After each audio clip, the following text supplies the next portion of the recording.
Questo sabato con due ospiti graditissimi. Abbiamo in presenza Claudio Marian, sindaco di Noventa di Piave. Grazie sindaco di essere qui con noi. Saluto tantissimo la dottoressa Antonella Baiocchi, psicoterapeuta e anche di più. Poi spiegheremo cosa sta succedendo, dottoressa, perché veramente siamo nella confusione totale. Grazie anche a lei, dottoressa, di essere qui. Allora partirei proprio da lei, dottoressa. Questa aggressività che non ha colore, non ha età, cosa sta succedendo?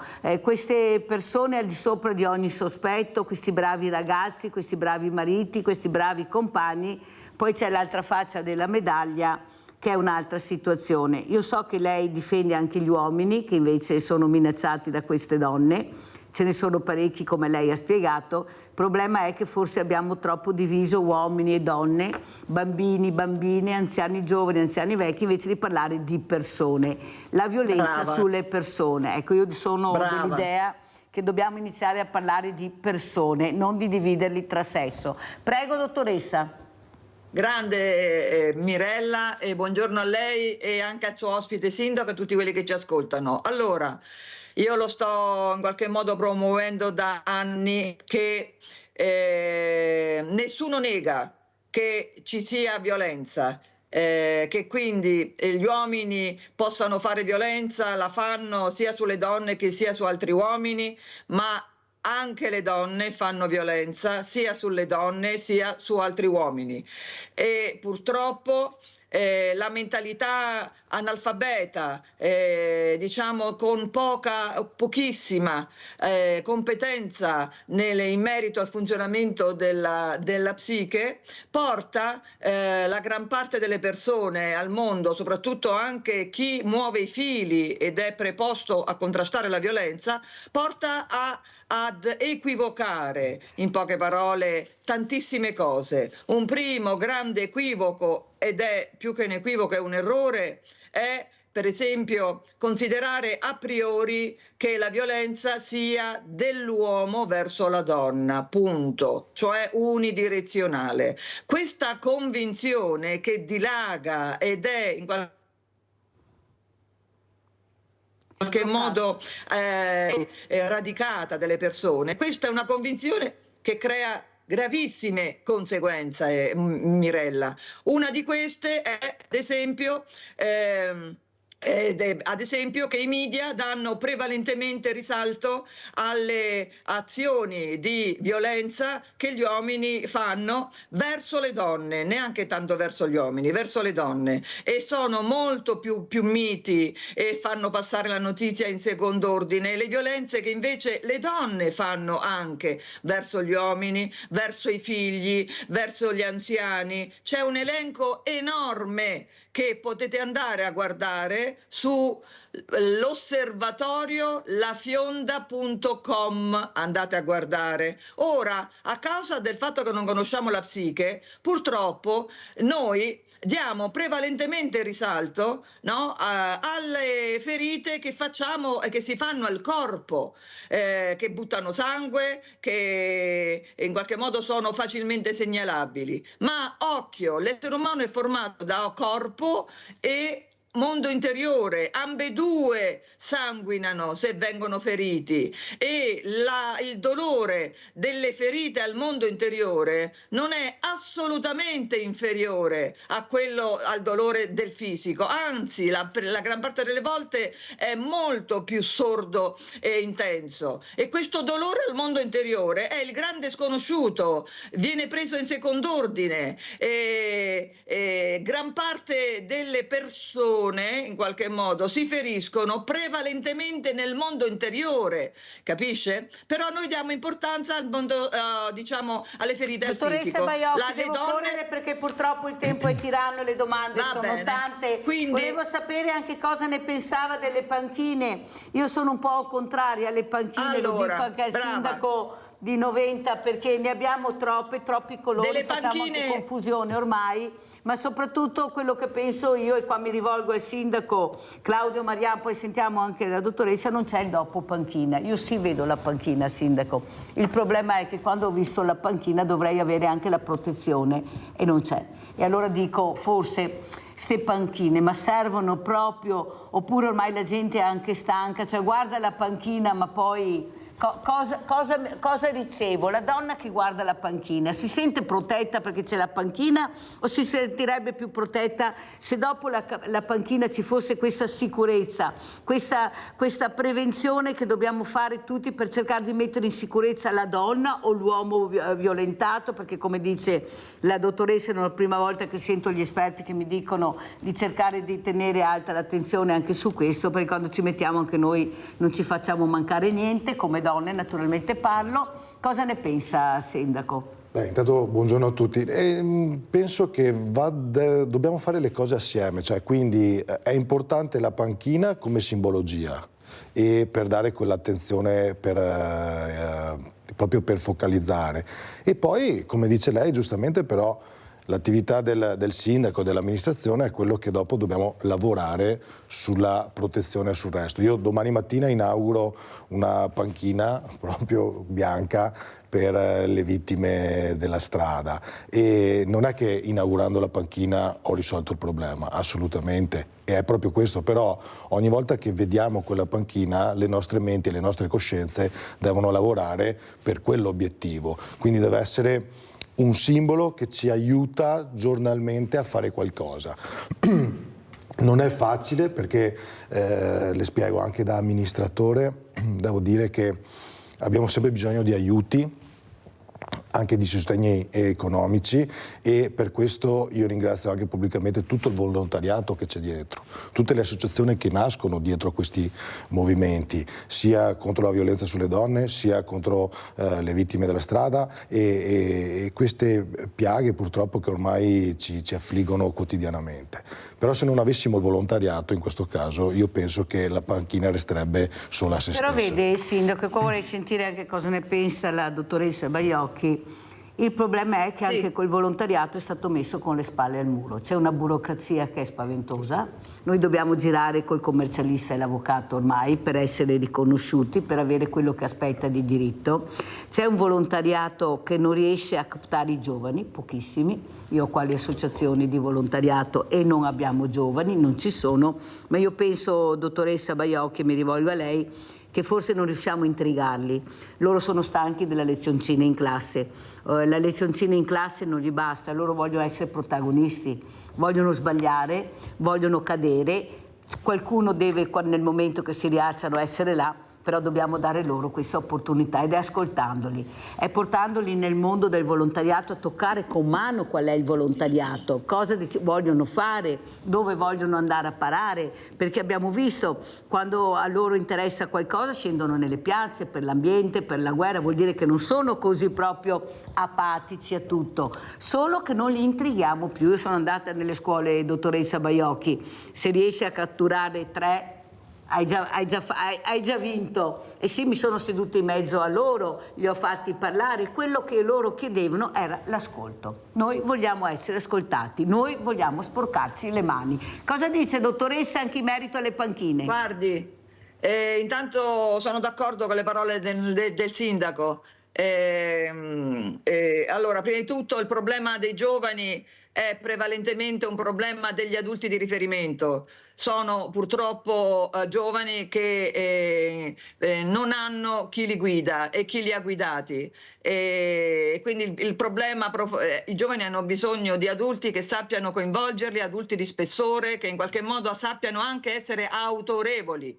L'autorevolezza purtroppo oggi all'adulto manca e questo è un grande, diciamo, tema che adesso accenniamo solamente, perché volevo tornare alla questione delle panchine, dato che c'è anche il sindaco.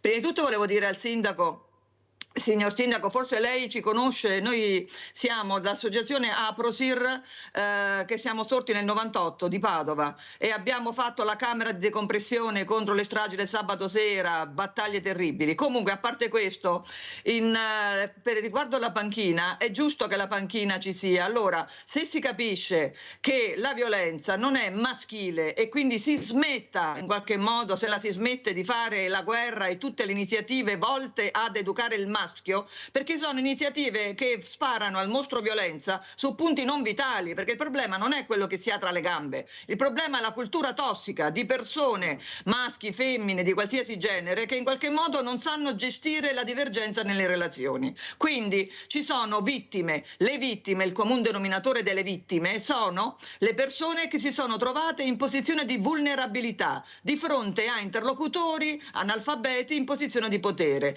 Quindi ci sono categorie di vittime, maschi e femmine anziani, maschi e femmine disabili, i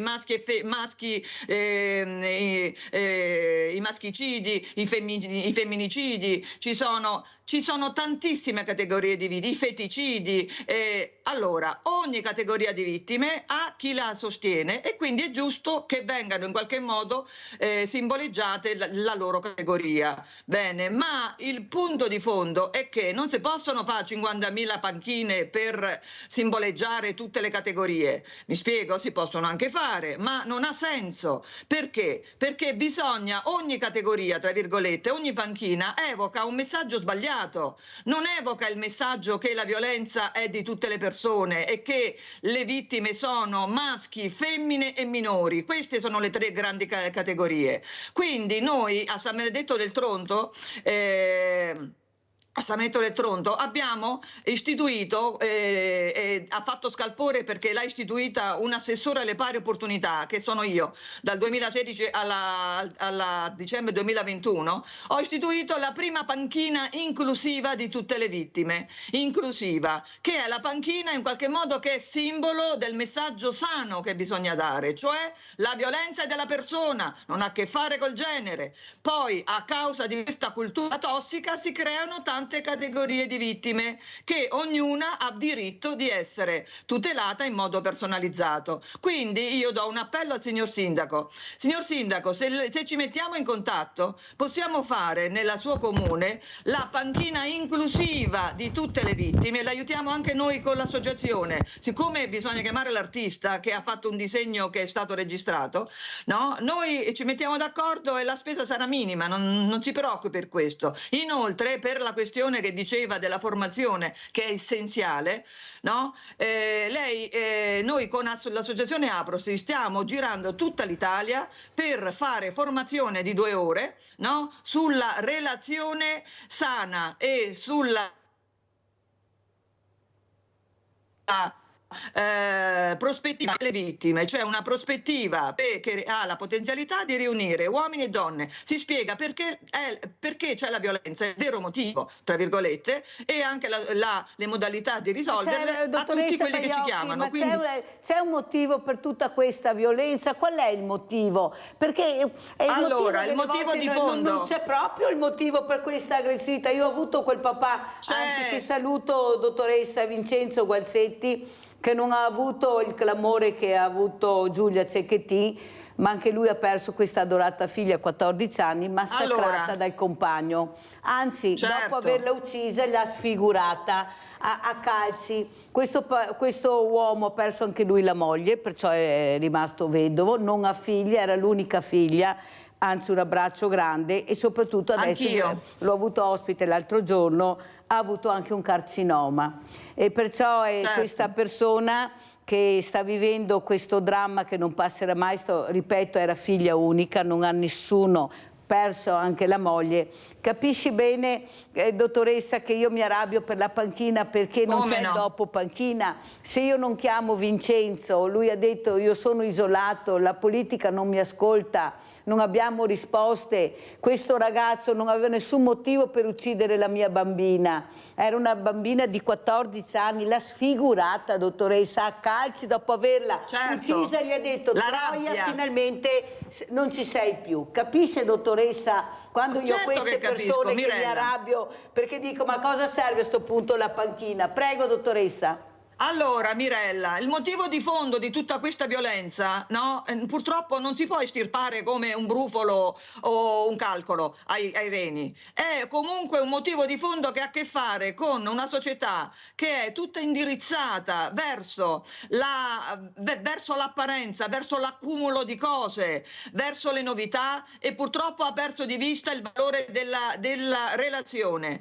Noi non siamo educati a gestire le relazioni con amore e reciproco rispetto. Questa educazione, ok, formazione, è quella che oggigiorno manca, e quindi bisogna in qualche modo prima di tutto alfabetizzare, cioè fornire competenze a chi muove i fili, perché chi muove i fili crede che fornire competenze sia andare nelle scuole a dire che bisogna esternare le emozioni, e chi fa questo non sa neanche da dove vengono le emozioni. Non serve a niente in qualche modo andare nelle scuole, fare formazione che in qualche modo è sbilanciata sulle emozioni, sull'educazione sessuale. Prima di educare al sesso devi educare alla relazione, al fatto che sto con una persona, cosa faccio quando una persona che io voglio bene. Dottoressa, cosa dice anche il sindaco Marian, perché è importante sentire, devo correre perché l'ora vola con la dottoressa. Vai, tranquilla, Baiocchi, lo so che sono io lavorerei tutti i giorni in trasmissione perché quando parla sa centrare l'obiettivo e dice le cose come stanno. Sindaco. No, ma stavo ascoltando con attenzione quello che diceva la dottoressa, e quando possiamo sentirci, perché prima chiedeva, assolutamente, per un confronto. Poi io vi do i numeri che così andate bene. Io infatti mi piaceva sull'ultimo intervento proprio, il problema è la violenza. Cioè, il problema è che dobbiamo parlare di questi temi, e sono d'accordo che manca, secondo me, molto, io lo dico sempre, l'educazione civica. Cioè, noi non riusciamo a far capire l'importanza che è quella di parlare con i giovani e fargli capire che ci sono delle regole che vanno rispettate, il motivo per cui ci sono, e quindi... Cioè, io sono cresciuto così, io sono cresciuto con il senso dell'istituzione, il senso del comportamento, e questo poi ti porta anche ad avere un rispetto delle cose. Ma se, come diceva la dottoressa, non c'è il rispetto della relazione, in questo caso, perché stavamo parlando di violenza, il rispetto dei valori che devono essere fondamentali per il proseguo della vita di ognuno di noi, a volte poi succedono queste cose che sono inspiegabili, perché infatti non accanniamoci sulla panchina se è giusto o non giusto farla. La panchina è, come ho detto, è un simbolo e rimane un simbolo. È tutto quello che deve essere fatto dopo che è importante che un sindaco lavori e arrivi all'obiettivo. E per questo che le associazioni servono, per ricordarti questa cosa qui.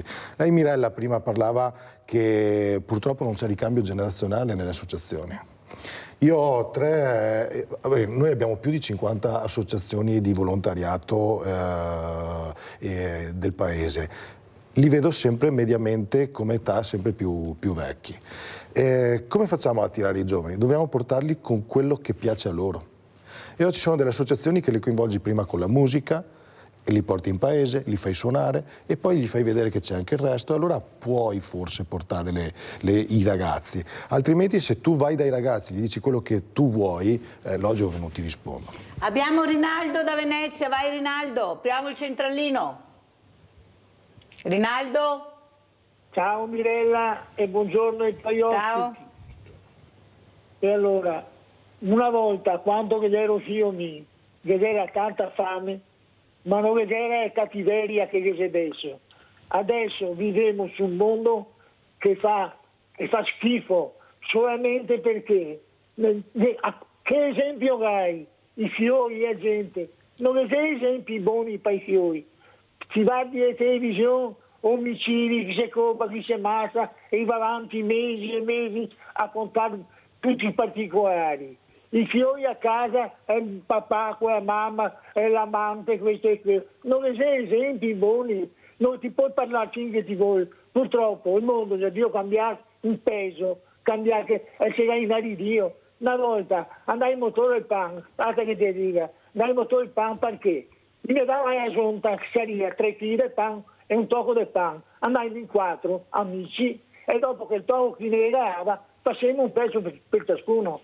Che era anche un po' di bontà su quello che avevamo in altri poteri. I nonni mi insegnava a lavorare, a fare lavoretti, guardavo a vedere adesso, più del kickboxing e del judo, che tutti sport violenti. E dopo che non potremmo farsi meraviglia che i fiori nasce pieni di acido, pieni di cattiveria, perché di bello, di buono, mica niente, mica amici, su un condominio che aveva 20 appartamenti, neanche mi si conosce, neanche mi si saluta, neanche in Capo San Polo, Germi mie, ci conosciamo tutti. Cosa vuol dire? Vuol dire che l'educazione, prima di tutto, che devo da dare agli altri genitori, e dopo i maestri, e dopo gli esempi, ti sappi in famiglia, dove che ti vivi. Purtroppo, in questo momento, con la famiglia siamo a terra con tutto. Grazie Rinaldo, devo andare avanti perché devo andare anche in pubblicità. Grazie delle tue riflessioni, della quotidiana telefonata che fa riflettere, anche perché queste persone hanno voglia di parlare, di discutere, di confrontarsi. Sono anche persone diversamente giovani, con vissuto. Ai miei tempi sento dire, è vero, c'era più rispetto, è inutile che vengono a raccontarla, ma perché c'erano delle regole ben precise, c'erano delle regole ferree che tu non potevi superare l'asticella, perché erano dolori poi se superavi l'asticella. Il problema è che le regole non riescono più a darli, perché come dice la dottoressa Baiocchi, i genitori autorevoli, non autoritari, che è diverso, non riescono a farlo. Andiamo a vedere invece queste baby gang. Prima di tutto andiamo a Padova a vedere questa baby gang e dopo vediamo anche quella di Noventa di Piave, perché dobbiamo parlare di questi ragazzini che veramente una ne pensano e 1000 ne fanno di sbagliate, e che poi deve pagare la comunità oltretutto. Andiamo a vedere.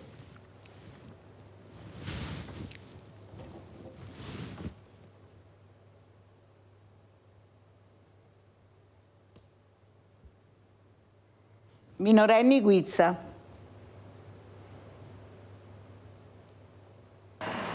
Ancora una rapina, ancora alla Guizza, ancora ragazze quasi bambine che minacciano, derubano, ricattano coetanee. È finita malissimo per 4 ragazze, una di loro è maggiorenne, una ha addirittura meno di 14 anni. Per una delle 3 minorenni coinvolte è scattato l'arresto per rapina da parte dei carabinieri, le altre sono state denunciate. Tutto inizia intorno alle 18:30 di mercoledì, quando da Piazzale Cuoco a Padova parte la telefonata al 112 da parte di una mamma disperata. La figlia minorenne è stata rapinata del giubbino e del cellulare da alcune coetanee. Per riaverli le chiedono 500 euro. L'intervento dei carabinieri è immediato. Arrivati in Piazzale Cuoco, i militari fermano le 3 giovanissime, alle quali se ne aggiunge una quarta, sempre minorenne, che ha in mano un secondo cellulare della vittima. Bloccata per un controllo, la ragazza reagisce come una furia, minaccia e urla contro i carabinieri, li aggredisce a calci e pugni, addirittura li morde. Per lei scatta l'arresto con trasferimento in carcere a Treviso. Le compagne vengono denunciate. I cellulari e il giubbino sono stati recuperati e restituiti alla ragazza. Li hanno minacciati con un macete, poi hanno colpito 2 di loro con un taser artigianale, provocando lesioni a causa del suo malfunzionamento. Si tratta di un gruppo di ventenni, uno di San Donà, 4 trevigiani. Lo scorso aprile hanno aggredito 4 minorenni a Noventa di Piave. Determinanti nelle indagini sono state le immagini del sistema di videosorveglianza che hanno permesso di ricostruire l'aggressione ed identificare tutti i sospettati. Lo scorso giugno la perquisizione in casa dei 5 è estesa, sulla base degli indizi acquisiti, anche ad un 33enne residente nel Trevigiano, fratello di uno degli indagati, che ha portato al sequestro di mezzo chilo di hashish e un bilancino di precisione. L'operazione condotta dai carabinieri di San Donà, con il supporto dei colleghi di Conegliano e del 4° battaglione di Mestre, hanno eseguito nei giorni scorsi un decreto di perquisizione nei confronti degli indagati emesso dalla Procura di Venezia. I 5 devono ora rispondere di lesioni personali aggravate e porto abusivo di armi in concorso. Arrestato e sottoposto al regime dei domiciliari per detenzione ai fini dello spaccio il fratello di uno di loro. Abbiamo Sandra da Padova, poi il commento del sindaco e la dottoressa Baiocchi. Vai Sandra. Ciao Mirella, ciao. Buongiorno alla dottoressa e al sindaco. io credo che tutta sta violenza che c'è ormai ogni giorno, gli uomini da parte delle donne, secondo il mio punto di vista, io non sono una psicologa e mi piace ascoltare la dottoressa perché parla in maniera anche esaustiva da capire certi argomenti che riguardano appunto queste cose che succedono. Io credo che gli uomini abbiano, quelli che uccidono le donne per un motivo o per l'altro, abbiano come un senso di vendetta per l'emancipazione della donna, dove è arrivata perché è autonoma, lavora, si può mantenere. E allora prima io mi ricordo mia nonna materna e il maschio era il padrone di casa. Mio zio comandava mia zia. Cioè, devi fare così, devi fare colà. Io ero ragazzina, bambina, e per me era una cosa un po' particolare, però vedo anche sta gioventù che vogliono a tutti i costi il telefonino all'ultima moda, i pantaloni, le scarpe, e sono disposti a tutto per avere questa cosa. Io, va bene, io ho un'età matura, molto matura, però la mia famiglia non era benestante, era una famiglia normale, e mio papà lavorava, mia mamma ogni tanto sì, e io è logico che come bambina vedevo, poi frequentavo la scuola della città che era tutta la crema di Padova, e vedevo queste bambine che avevano, per dire, le mutandine col pizzetto quando andavamo in bagno, e io avevo le mutande di cotone con l'elastico, e io è chiaro che come bambina ci rimanevo male. Andavo a casa e glielo dicevo a mia mamma, senza tanti preamboli mi diceva: non si può, chiuso. Allora, non vogliono più il no. Cioè, ha ragione la dottoressa, una volta forse c'era anche troppa, io ne ho prese di botte, violenza, così era e così dovevi fare. Adesso non c'è più l'autorità e i genitori, non tutti per fortuna, quando un figlio o una figlia vuole qualcosa, fanno dei sacrifici enormi per prendergli la borsetta, per prendere questo.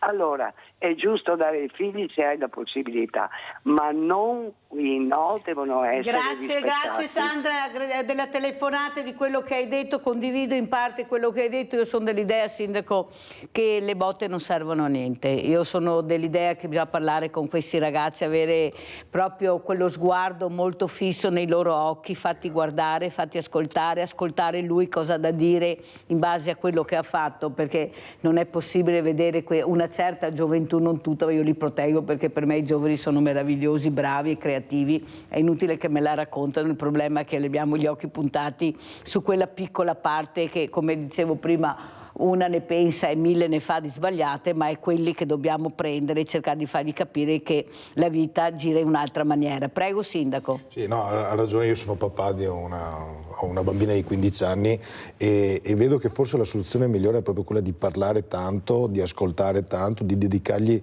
un tempo di qualità dove tu possa confrontarti, e anche valgono più 1000 parole come diceva lei. Io non sono assolutamente per le botte, per quei modi repressivi. Non bisogna obbligare a educare, ma bisogna tranquillamente parlare e i ragazzi ascoltano. Ho visto anche i servizi prima e devo dire che ragionavo proprio. Cioè, anche a Noventa abbiamo circa una settantina di telecamere tra controlli e varie. Siamo arrivati come sindaci che dobbiamo mettere telecamere a ogni via. E penso che una volta ho letto un articolo molto interessante che un paese si sente sicuro quando ha la percezione di essere sicuro, quando tu puoi tranquillamente passeggiare e dire mi sento tranquillo. Quando è che ti senti tranquillo? Quando hai 70 telecamere? No, io penso che ti senti tranquillo quando hai il rapporto con le persone, quando hai il rapporto con le forze dell'ordine, quando puoi parlare, dialogare e quando chiedi qualcosa hai una risposta. Ecco, io sto cercando nel mio paese di lavorare in questo senso, perché quell'evento lì, che è stato comunque subito, è stato visto e risolto con le telecamere, noi abbiamo un ottimo rapporto con i carabinieri, con le forze dell'ordine, e quindi anche con questi ragazzi facciamo in modo che i carabinieri e i vigili parlino, si confrontino e provino a vedere se riescono magari a recuperare qualcosa. Bruno da Venezia, poi andiamo dalla dottoressa Baiocchi. Vai Bruno. Sì, buongiorno. Buongiorno. Ho perso l'appartamento a Marghera. Prego. Sì, buongiorno. Io ho perso l'appartamento a Marghera. Già 2 anni fa. Sono stato in carcere e a casa l'ho persa tutto quanto perché non ha più pagato le bollette, gli affitti, roba. E serve una mano per avere l'appartamento. Allora, grazie Bruno. Allora, io devo dire che Bruno deve essere la 250esima telefonata che ricevo di persone che cercano casa, che non hanno la possibilità di pagare gli affitti. Io non posso aiutarvi in questo. Io continuo a dirvi che dovete rivolgervi ai vostri servizi sociali. Io più di dare voce non posso fare, non mi compete. Non posso farlo perché non posso, essendo familiare, ma soprattutto non ho la possibilità di intervenire in questo. Oltretutto non siamo un bancomat, non è che io posso dare soldi così perché una persona telefona e dice sono senza soldi, non so cosa fare. Io ho un emporio solidale, penso che faccio già una grande parte all'interno con la mia squadra. Noi facciamo, perché non mi piace l'io, ma noi, perché siamo una squadra, facciamo tantissimo, è l'unico emporio solidale all'interno di un ente pubblico in Italia, perciò capite l'impegno che abbiamo con questo emporio, però più di quello non potete chiedermi, perché non lo faccio. Io quello che posso consigliare a Bruno è appunto rivolgersi ai servizi sociali del suo comune, che è Marghera, che c'è anche un emporio solidale anche molto importante, e vedere cosa ti dicono, perché io più di questo non saprei cosa dire, non lo dico a Bruno, ma a tutte le persone che continuano a chiamarmi dicendo che hanno perso la casa, che le bollette scadono. Cioè questo è la squadra di Mirella, più di così non potrei fare. Grazie Bruno. Dottoressa Baiocchi. Eccomi, alcuni flash. Allora, parlare con i giovani è assolutamente indicato. Però parlare e parlare tanto senza abbinare le sanzioni, cioè l'autorevolezza, non serve a niente. Seconda cosa, diciamo che le parole d'ordine per in qualche modo la luce polare per uscire da questo caos di violenze in cui ci siamo è prima di tutto capire che la violenza non è solo degli uomini ma anche delle donne. Come fa vedere il filmato, il bullismo è sia dei maschi che delle femmine, e le femmine se sono violente a 18 anni non è che poi dopo i 18 diventano sante, ok? Quindi cambiare questa mentalità. Secondo, fare leggi più severe che sanzionino, che non siano pagliacciate. Le persone devono capire che quando fanno qualcosa che non è secondo la regola del gruppo dove appartengono, hanno la scossa elettrica, punto. In Italia questo è carentissimo. Terzo punto, bisogna educare alla competenza, avere alle competenze. Perché noi non conosciamo la nostra psiche, la relazione è l'incontro di due mondi interiori di cui non conosciamo nulla. Perché non conoscere la psiche è una cosa seria, è come guidare un Porsche. Se non conosci come guidare un Porsche, senz'altro in qualche modo, se puoi usarlo solo in un recinto, i danni che fai col Porsche sono limitati. Ecco perché un tempo dove non c'era questa abbondanza di poter andare dovunque e comunque, in qualche modo i danni erano limitati, perché le relazioni in qualche modo si giostravano all'interno di una piazza, all'interno di spazi protetti. Oggi, in poche parole, siamo costretti a guidare un Porsche che non conosciamo nel suo funzionamento, al massimo sappiamo guidare un triciclo, bene, e andiamo con questo Porsche, in definitiva diamo in mano un Porsche Porsche a chi non lo sa guidare, e quindi è fondamentale guidare la psiche, conoscerla, farla conoscere, perché non conosciamo nulla. Per esempio, e finisco, ancora oggi si crede che l'uomo venga da Marte e la donna venga da Venere. È una sciocchezza. Questi sono condizionamenti sballati che ci hanno dato e che ancora oggi vivono dentro di noi e ci portano a fare sciocchezze. Il mondo interiore degli uomini e delle donne è il medesimo, tutti e due soffrono, si offendono, hanno bisogno di calore. L'unica differenza è che si esprimono in modo personalizzato, e finché non capiamo come funziona il mondo interiore, le relazioni, che sono l'incontro dei due mondi interiori, si diventeranno sempre uno scontro. Dottoressa Baiocchi, però iniziamo a parlare allora di queste persone. Allora, a scuola l'educazione sessuale è quasi un tabù. A casa, in molte case, non ne parliamo. Vai a parlare tu di sesso con i tuoi figli, ma anche nelle coppie giovani vedo questo, anche con le mie amiche delle volte si parla. Dai Mirella, cambiamo argomento, per carità, non riesco io a confrontarmi su queste cose. E non sono proprio persone di una cultura molto bassa, sono anche persone educate in una certa maniera culturalmente. Però parlare di sesso fa paura parlare della parola morte. Io ho avuto una tanologa, non sapevo neanche cos'era prima, poi ho capito invece l'importanza di capire, di far parlare anche queste persone, e lei ha detto una cosa importante: è da piccoli che tu devi iniziare a parlare anche della parola morte, di far capire cos'è questa parola, spiegare. Non puoi spiegarla a 18, a 20 anni, perché qualcuno ci gioca con questa parola, addirittura la sfida. Però non se ne parla, vuoi parlare? Io ho avuto una sessuologa, lei ha detto: questi ragazzi per forza prendono questo corpo come un oggetto, perché non lo conoscono, pensano di sapere tutto del sesso e alla fine non sanno niente. Non è andare su Google a vedere certe cose che tu impari cos'è il sesso, il rispetto del corpo. Però non mi sembra che succeda questo. Allora, come dice lei, se non riusciamo neanche a mettere gli addetti ai lavori che sanno quando parlano e cosa dicono, è inutile poi che ci lamentiamo di questi ragazzi, dei loro comportamenti. È inutile, sindaco, che ci lamentiamo dell'aggressività quando vediamo cosa succede in Parlamento.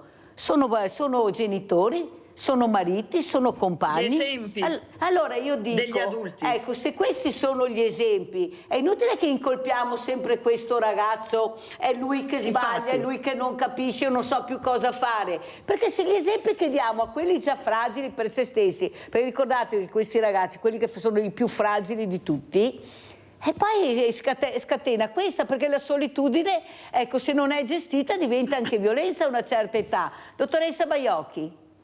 I minori, i figli, ok, che poi diventano adulti, i minori sono le vere grandi vittime di uomini e donne analfabeti che immergono questi figli in ambienti relazionali tossici, che gli passa informazioni tossici. Quando per esempio a scuola, come vedi, abbiamo già parlato altre volte, c'è una grande incidenza di ragazzini, bambini, in qualche modo con l'insegnante di sostegno che non sanno star fermi, eccetera, medicalizzati. Quando vengono da me queste mamme che mi dicono: mio figlio a scuola non presta attenzione, mi hanno detto di eccetera, 90% di queste situazioni sono i genitori che dovrebbero essere medicalizzati e non i bambini. Purtroppo nelle scuole ancora si medicalizza a priori i figli, i bimbi, mentre invece puntare l'attenzione nella famiglia, da dove provengono e che gli stanno in qualche modo educando, condizionando a comportamenti controproducenti. Mirella, il discorso è grande, ma il problema di fondo sono gli adulti, tra virgolette, che non sanno dove mettere le mani. La questione dell'educazione sessuale nelle scuole in qualche modo serve, ma non serve a nulla se chi la fa non è indottrinato, non ha competenze su come far passare il messaggio del reciproco rispetto. E questo rispetto del diverso, e questa capire che il valore dell'opinabile del relativo che manca all'interno delle famiglie. È fondamentale questo. Purtroppo l'educazione al reciproco rispetto, al diverso, è quello che manca. Sai perché abbiamo tanta paura della morte?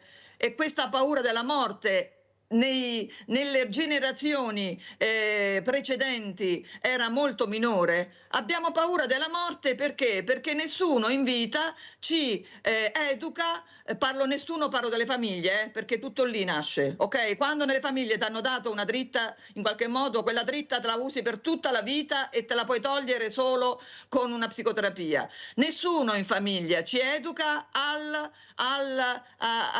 capire che non siamo onnipotenti, al valore del no, al valore che le cose non vanno come io voglio, al valore che tutto finisce, che certe cose in qualche modo non durano per sempre. È un'educazione di fondo alla relatività dell'essere umano che in qualche modo manca nelle famiglie oggigiorno. Nelle famiglie oggi educano i figli all'onnipotenza, al tutto facile, all'eternità, al puoi vincere sempre, sempre. Il sempre e quello e il mai sono in qualche modo gli estremismi che portano danno nella nostra vita. Grazie dottoressa, devo andare assolutamente in pubblicità. Grazie, siamo a scuola, avete sentito, siamo a scuola dalla dottoressa Baiocchi.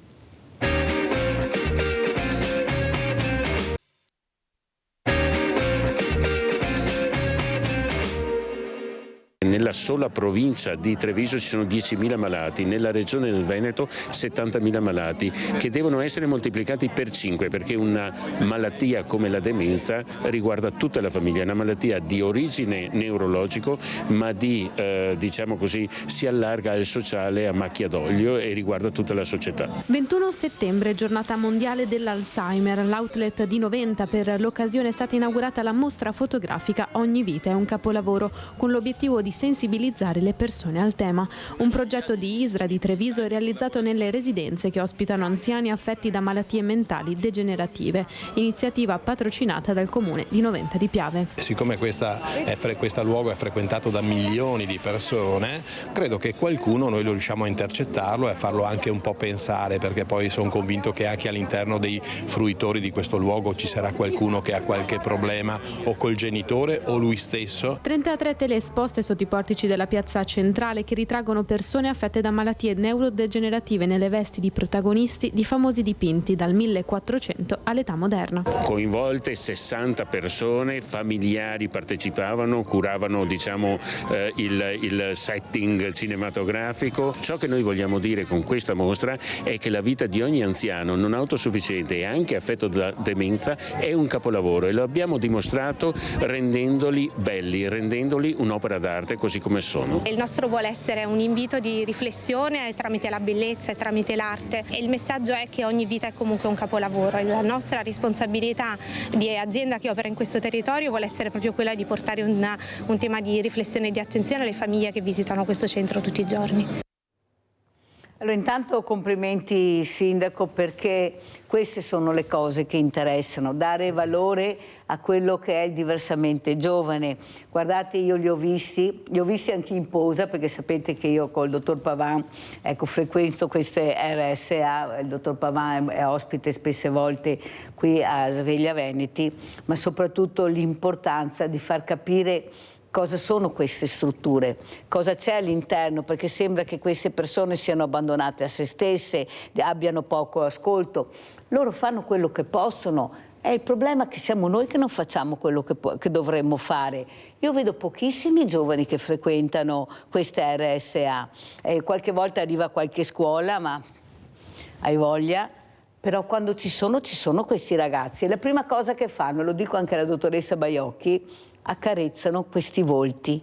Ecco, c'è un contatto reciproco, il tatto. Ecco, ti tocco, mi tocchi, ti accarezzo, ti coccolo. e lo fanno questi ragazzi come questi fossero i loro nonni. Capite che forse siamo noi che non riusciamo a capire la potenzialità che abbiamo con questi ragazzi. Cosa dice il sindaco? I complimenti per questa mostra su uno dei luoghi più frequentati, perché dobbiamo dire anche la verità, i numeri che fa questo outlet sono incredibili, perciò un'importante mostra. Prego, sindaco. Beh, i complimenti dobbiamo farli sicuramente all'ASL che ha voluto questo progetto e al dottor Pavana. E lì avete visto nell'intervista il mio assessore Nardese, che è assessore sociale ormai da 8 anni, sta facendo delle cose veramente importanti. E sono completamente d'accordo con lei, Mirella, infatti è per quello che abbiamo voluto farla all'outlet, proprio per avvicinare anche a quelle persone che, come ha detto lei, i giovani, che magari non si pongono neanche il problema, che poi potranno essere anche i loro genitori ad avere questo problema, perché l'outlet fa 5 milioni di visitatori l'anno. Pensate. Giornate degli sconti e quant'altro, arrivano 37.000 persone in un giorno. È vero, crea dei disagi che stiamo cercando di risolvere tutti insieme, però è anche vero che porta molte opportunità. Stiamo parlando di più di 1.000 dipendenti e quindi 5 milioni di visitatori che passano e vedono quella mostra. E quindi è il modo per usare anche questo, magari tanti sono contro all'outlet, però se lo usi anche in questa modalità, ecco che arrivi... Per il sociale. Esatto, arrivi dove magari non potevi arrivare. E è questo che come amministrazione ci stiamo battendo per provare a usare anche Guardi che ha preso i complimenti della dottoressa Baiocchi, non è mica facile prendere i complimenti della dottoressa Baiocchi. Allora. Grazie sindaco. Non è mica facile No, è grande, è una persona... Dottoressa, prego, a lei. No, sono veramente, mi complimento perché vedo che c'è un grande spessore. È fantastica questa iniziativa, è un'iniziativa che poi nel prepararla in qualche modo regala alle famiglie di queste persone, diciamo, dei momenti di unione, di condivisione, di gioco. È meraviglioso, già al di là del successo che ha avuto. Allora, dottoressa, un'altra domanda che volevo farle, perché poi il sindaco anche deve scappare. Io dico sempre che sono anche bravi anche a venire qui a Sveglia Veneti, a confrontarsi con le persone, ma è fondamentale anche perché siete il punto di riferimento delle persone. Io non ne ho altre, cioè ho voi, ecco, e voi venite, partecipate. Quello che però mi preoccupa, dottoressa, è che si fa sempre più fatica a far arrivare questi ragazzi, e quando io parlo con i dirigenti dicono l'assicurazione, ecco, la didattica, sono tante cose che mettono. Io guardo negli occhi questo dirigente e gli dico, oppure mi dicono presenti il progetto, quando ho già capito che non gliene frega niente. Allora io gli dico, dottoressa, mi scusi, ma io non devo essere fortunato a trovare il dirigente che mi ascolta e che mi dà l'opportunità. Io devo avere quello che mi aspetta di diritto, ed è conoscere, e la scuola deve fare anche questo, deve far conoscere cosa c'è nel territorio, dare l'opportunità di conoscere. Cosa ne pensa, dottoressa?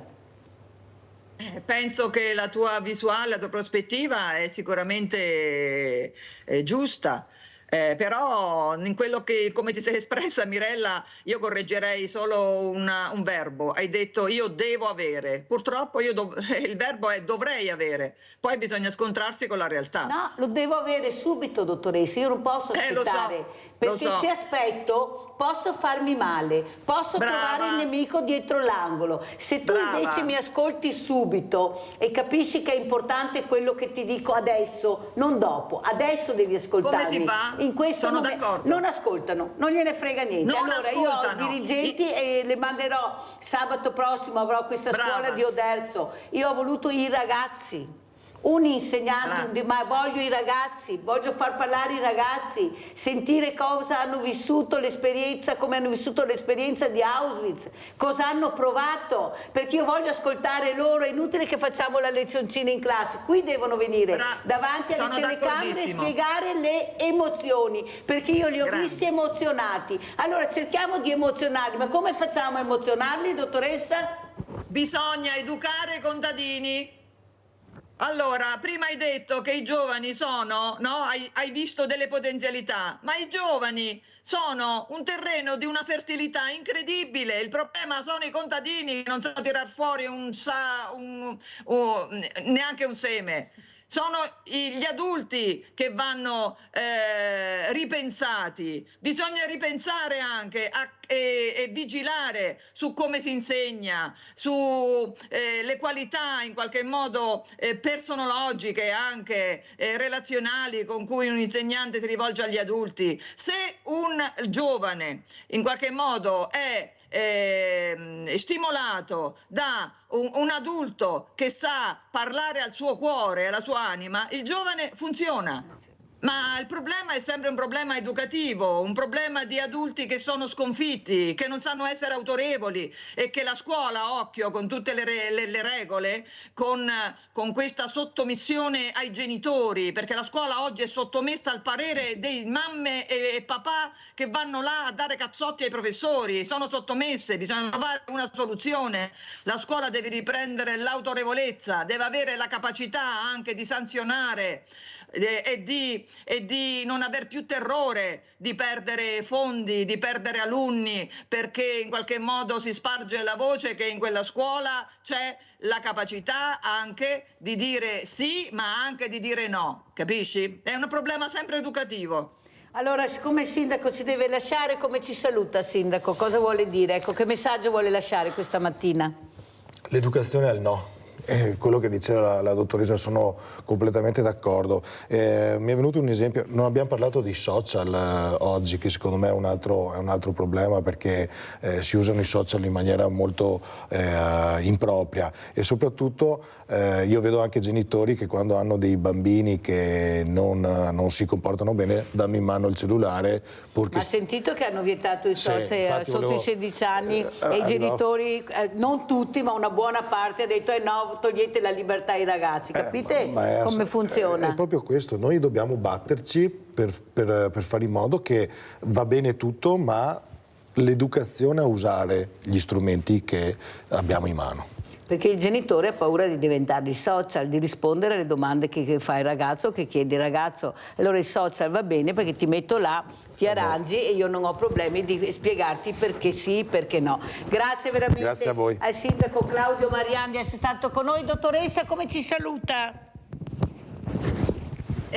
Intanto saluto il sindaco, saluto te e saluto tutti gli spettatori. Dobbiamo seminare e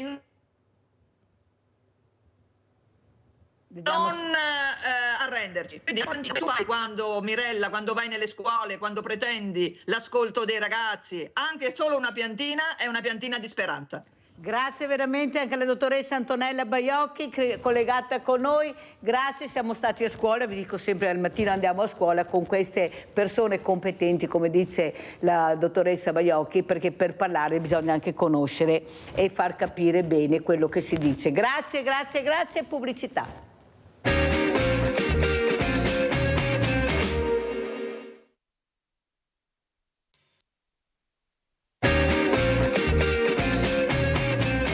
Siamo con Emanuele Crosato, questo sindaco del Cessalto molto preso da queste situazioni incredibilmente. In un minuto si scatena il putiferio come ieri sera. Grazie sindaco di essere qui con noi. Cos'è successo? Perché veramente non riusciamo più a capire questa strada maledetta, questo imbuto. Cosa è successo? Vediamo anche le immagini, sindaco. È sempre questo sindaco il fiato sospeso. Io quando va a letto alla sera non so neanche se riesce a dormire. Prego sindaco Crosato, grazie intanto di essere qui. Grazie Mirella e un saluto e alla tua bellissima trasmissione e ai tuoi telespettatori.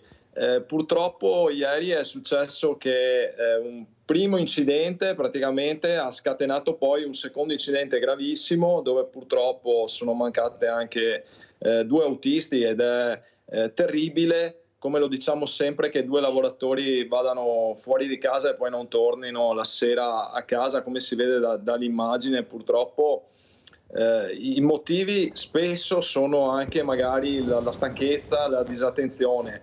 È vero, quello è un tratto a 2 corsie, però non può essere la sola motivazione, cioè c'è una disattenzione di fondo un rischio che ne deriva poi successivamente. E dispiace soprattutto per le famiglie e per gli autisti, i lavoratori, ma dispiace anche per chi sta lavorando concretamente per la terza corsia, perché finalmente vediamo il lavoro di anni di tanti professionisti che è arrivato. Stiamo demolendo i ponti, abbiamo fatto gli espropri, c'è stato finalmente il bando di 800 milioni per il finanziamento quel tratto della terza corsia, con veramente, io mi sento di ringraziare Autostrade, il soggetto attuatore, le 2 regioni, perché stanno facendo uno sforzo incredibile per accelerare il più possibile, quindi senza proprio nessuna polemica, ma solo il volere ancora un grido più forte per accelerare il più possibile i lavori, eliminare quindi un ulteriore rischio, però bisogna fare attenzione sulle strade. Allora, Sindaco Crosato, io però quella strada la faccio spesso, perché vado spesso, mi reco in Friuli, e devo dire la verità, io non do colpa alla strada, che ci voglia la terza, la quarta, la quinta corsia, chissà quante corsie ci vorranno, ma non serviranno a niente se non riusciamo a capire che quando usciamo la mattina non dobbiamo fare le regole che vogliamo noi e soprattutto la mancanza di rispetto che c'è. Allora, io nel tratto Veneto-Friuli non trovo una pattuglia, Sindaco, una, e non la faccio poche volte, la faccio spesso. Né in data né in ritorno. Quando ne vedo una, dico segno sul calendario. Seconda cosa, corrono tutti come pazzi. Non parliamo di certi camionisti, non dico tutti perché non si può sparare nel mucchio, con dei sorpassi azzardati terribili, velocità non rispettata. Ci mettiamo poi queste macchine, queste bombe che arrivano all'improvviso, per non parlare delle motociclette, che sorpassano da tutte le parti. Allora capisce bene che qui in Italia, perché dalle altre parti non succede così, c'è una cultura di fare quello che voglio, tanto chi se ne frega, tanto a me non capiterà. Poi il problema è che capita a te, ma capita magari a quello sfortunato che ti incrocia, che non ha nessuna colpa e che magari lui muore e tu ti salva. Poi questo nuovo codice della strada, molto contestato da tante associazioni, molto contestato da queste mamme che vorrebbero la certezza della pena per chi commette questi omicidi, perché sono omicidi nel vero senso della parola. Non è possibile, Sindaco, 2 vittime, mamma Barbara era qua che ha perso la sua adorata figlia e la nipote, ecco, con 2 bambine piccole rimaste, 7 anni, Sindaco, 7 anni, 2 omicidi. Capisce che la gente comincia a stancarsi, però è quella gente che poi si fa anche lei le regole, che non vuole l'etilometro, che non vuole questi dissuasori, che non vuole questi autovelox, e in colpa è il sindaco che vuole fare cassa. Io non credo che sia così. Il problema è che non vogliamo regole. Noi in questo paese non vogliamo tutti. Perché basta uscire e vedere come si corre. La cintura di sicurezza dietro, lo dico tutte le mattine, Sindaco, voi la vedete? No, perché non la mettono. Se ne trovi uno che la mette è già tanto. Allora capisci che finché non impariamo le regole e rispettiamo le regole, andiamo da nessuna parte. Perché basta che troviamo uno, un cretino nella vita, non è che dobbiamo trovarne 1000. Prego, Sindaco.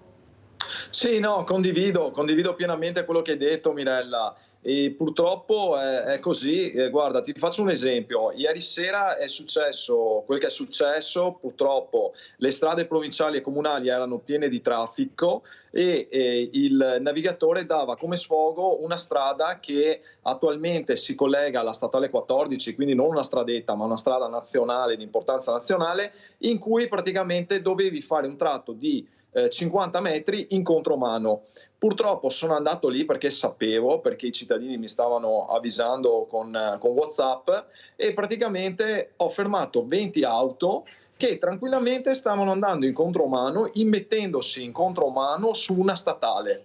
Quindi anche questo dà l'idea di quanto poi non siamo coerenti con le regole, senza parlare di quello che hai detto tu, perché io ho dei colleghi sindaci che attualmente sono indagati o comunque c'è un esposto per gli autovelox che hanno messo, che si sono trovati tante volte, perché cambiano i sindaci, cambiano le amministrazioni, di autovelox in alcune zone che hanno fatto vittime. Io mi ricordo la strada che porta da Sant'Ostino di Livenza a Caorle, quanti ragazzi abbiamo pianto, e in quel punto c'è un autovelox, per carità, dispiace anche a me quando prendo una sanzione, però la pago, cioè è uno dei pochi metodi che abbiamo, perché purtroppo, come dico sempre, non possiamo mettere un vigile ogni chilometro, altrimenti lo avremmo fatto. Allora, Sindaco, però è anche vero, io lo dico sempre, lo dico anche a lei, che voi fate parte anche di questa unione, avete fatto squadra di sindaci, avete degli eserciti importantissimi, che siamo noi, i cittadini che vi hanno eletto, siete tantissimi, ma a mio avviso siete troppo morbidi, siete lenti, non siete rock, perché voi dovete farvi ascoltare. Voi avete la potenza degli eserciti che sono i cittadini. Voi dovete far capire che così non può funzionare. Non può essere che un sindaco deve aspettare 20 anni per avere la terza corsia, perché non ci sono i finanziamenti, perché la burocrazia, perché qualcuno vi passi i cerini e i cerini rimangono in mano a voi sindaci, dove siete gli unici che avete una coperta cortissima rispetto alle risposte che dovete dare al territorio. Io non ci sto, sindaco, a sentire che vi manca sempre qualcosa, che sono quelle opportunità che potete dare a quelle persone che si rivolgono a voi. Ma com'è possibile aspettare 20 anni, anche di più saranno, che io faccio questa strada e che manca sta corsia? Adesso è terminata in Friuli, ma abbiamo l'altro pezzo. Capisce che non ci sto, sindaco, perché il ponte Morandi l'hanno costruito in pochissimo tempo, hanno trovato i finanziamenti, hanno superato la burocrazia. Allora, quando vogliono nel pezzo ci sono. Il problema è che non ci sono quando servono a noi, a tutti, sindaco. Là c'era un problema di vittime molto alto, ma anche noi siamo vittime, potenziali vittime, e abbiamo il dovere di uscire la mattina, di mettere in sicurezza, e dobbiamo educarci, e qualcuno ci deve educare anche sanzionando, come dice lei.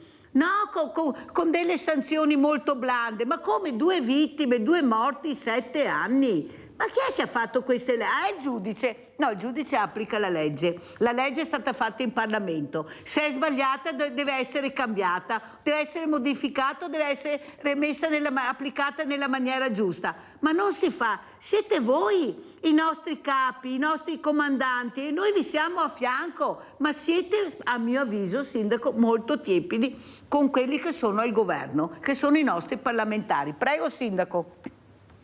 Beh, guarda Mirella, io nelle riunioni istituzionali e quant'altro vengo sempre tacciato di non avere un stand istituzionale, perché comunque io dico sempre tutto quello che penso, utilizzo tutti gli strumenti, anche grazie a Media Nord-Est e a tutti i giornali e alle emittenti televisive che mi danno spazio. Io vengo sempre tacciato come quello che è poco istituzionale, mi dicono sempre questo ogni volta nei vari incontri, e invece, perché molto probabilmente dico quello che hai riassunto te, cioè che abbiamo già aspettato troppo, che dobbiamo accelerare, però non bisogna dallo stesso punto andare a deprimere ulteriormente i professionisti che stanno lavorando, perché veramente stanno facendo il massimo, dalla ditta che sta facendo gli scavi, da tutti i vari sistemi di sviluppo dei ponti, delle nuove realizzazioni. Purtroppo è un'opera importantissima, è un'opera che abbiamo sbloccato, è un'opera che costa tantissimo e purtroppo dall'oggi alla mattina non si fa. Finalmente però ho visto, fortunatamente anche nel mio mandato, che sono partiti tutti i lavori. È stata una delle prime cose in cui mi sono concentrato, anche togliendo, e questo mi scuso con i miei cittadini, spazio a opere, ad attività, ad asfaltature e varie cose che dovevo fare nel mio comune, e quindi il mio comune ha pagato anche per colpa di mie scelte il voler accelerare al massimo tutte le attività dell'autostrada. Quindi ancora una volta il comune è stato penalizzato, ma questo però a merito, perché così speriamo di realizzare i lavori nel tempo più breve possibile e a ridurre i morti, gli incidenti, perché io sono convinto che con la terza corsia, è vero, la disattenzione è tantissima e quant'altro, però si avrà una corsia ulteriore per i camion, che purtroppo il grande problema è che i camion sono adiacenti alle auto e molto spesso si buttano in sorpasso, frenano. Esatto. Abbiamo Nadia da Treviso, sindaco, se no mi cade la linea, ma poi continuiamo, vai Nadia. Ciao Mirella, buongiorno ai tuoi ospiti. Allora, io mi sono chiesta, hanno messo i autovelox in tangenziale, adesso hanno questo comitato si è messo contro, e un avvocato contro questi autovelox e fanno ricorso, ma se sono messi per deterrenza di velocità, perché vanno via 130, 120 in tangenziale, ma si sono usati questi autovelox, lasciateli, non è che facciano, penso, cassa al comune, e non penso che non siano omologati, perché si installano un apparecchio, deve essere omologato. Però ci sono sempre questa nascita di comitati che sono contro quello. Quelli servono per la velocità, perché quando vedono la macchinetta si fermano, non hanno tutti questi vigili da mettere per le strade, mancano, e allora questi strumenti sono come fossero dei vigili. Grazie, arrivederci e buona giornata. Grazie cara Nadia, mi fa piacere averti sentito. Allora sente il buon senso dei cittadini, quelli che ragionano, quello che vedo, quello che succede, e noi abbiamo sempre questo problema che prima mettono le cose, poi si accorgono che manca qualcosa. Adesso manca l'omologazione, mettono il monopattino, poi si accorgono che forse bisogna rinforzare col giubbino, dopo, sempre dopo, intanto il business funziona, intanto metto e faccio business, poi vediamo di trovare le soluzioni, ma non può continuare così. E dopo la segnaletica, sindaco, la segnaletica 50, 60, 70, 90, 50, 40, 30, 10, cioè, ma capisci che uno diventa anche pazzo? Alle rotonde 1000 cartelli che non riesci più a capire da che parte devi andare, Treviso 10 km, Treviso 20 km, tutti che... Cioè, ma sindaco, ma cosa sta succedendo? Prego sindaco. Beh, credo che la signora abbia sintetizzato un po' un pensiero comune, un buon senso. Molto probabilmente alcuni, anche purtroppo alcuni avvocati non hanno il buon senso, trovano dei cavilli poi per andare a scardinare un po' dei sistemi che servono, cioè è inutile. Molto probabilmente stava parlando della tangenziale di Treviso, anche lì purtroppo è stato praticamente accusato il sindaco di chissà che cosa, poretto, e alla fine invece era utile perché comunque era l'unico modo per rallentare il traffico, rallentare le velocità e incidenti, e anche in quel tratto lì ricordiamo tantissimi incidenti, quindi è praticamente una lotta abbastanza impari, perché poi purtroppo troviamo sempre dei cavilli per scardinare un sistema, mentre in altri paesi, come dicevi tu, questo non accade, c'è una certezza, c'è un rispetto delle regole, che purtroppo qui in Italia sappiamo c'è sempre la tendenza a scavalcare la coda. Claudio da Marano Vicentino, vai Claudio. Sì, praticamente il vero problema che c'è si chiama GPS. Praticamente il datore di lavoro che mette il camionista in cima a un veicolo dell'azienda telefona ogni minuto quando vede il camion fermo e mette anche in condizioni la gente di correre. Questa cosa qua di comunicazione da casa del datore di lavoro al camionista è il problema principale, secondo me, perché l'operario è mobbing, si sente pressato, telefono anche durante la guida, come mai ci metti troppo, dove ti sei fermato, perché ti sei fermato.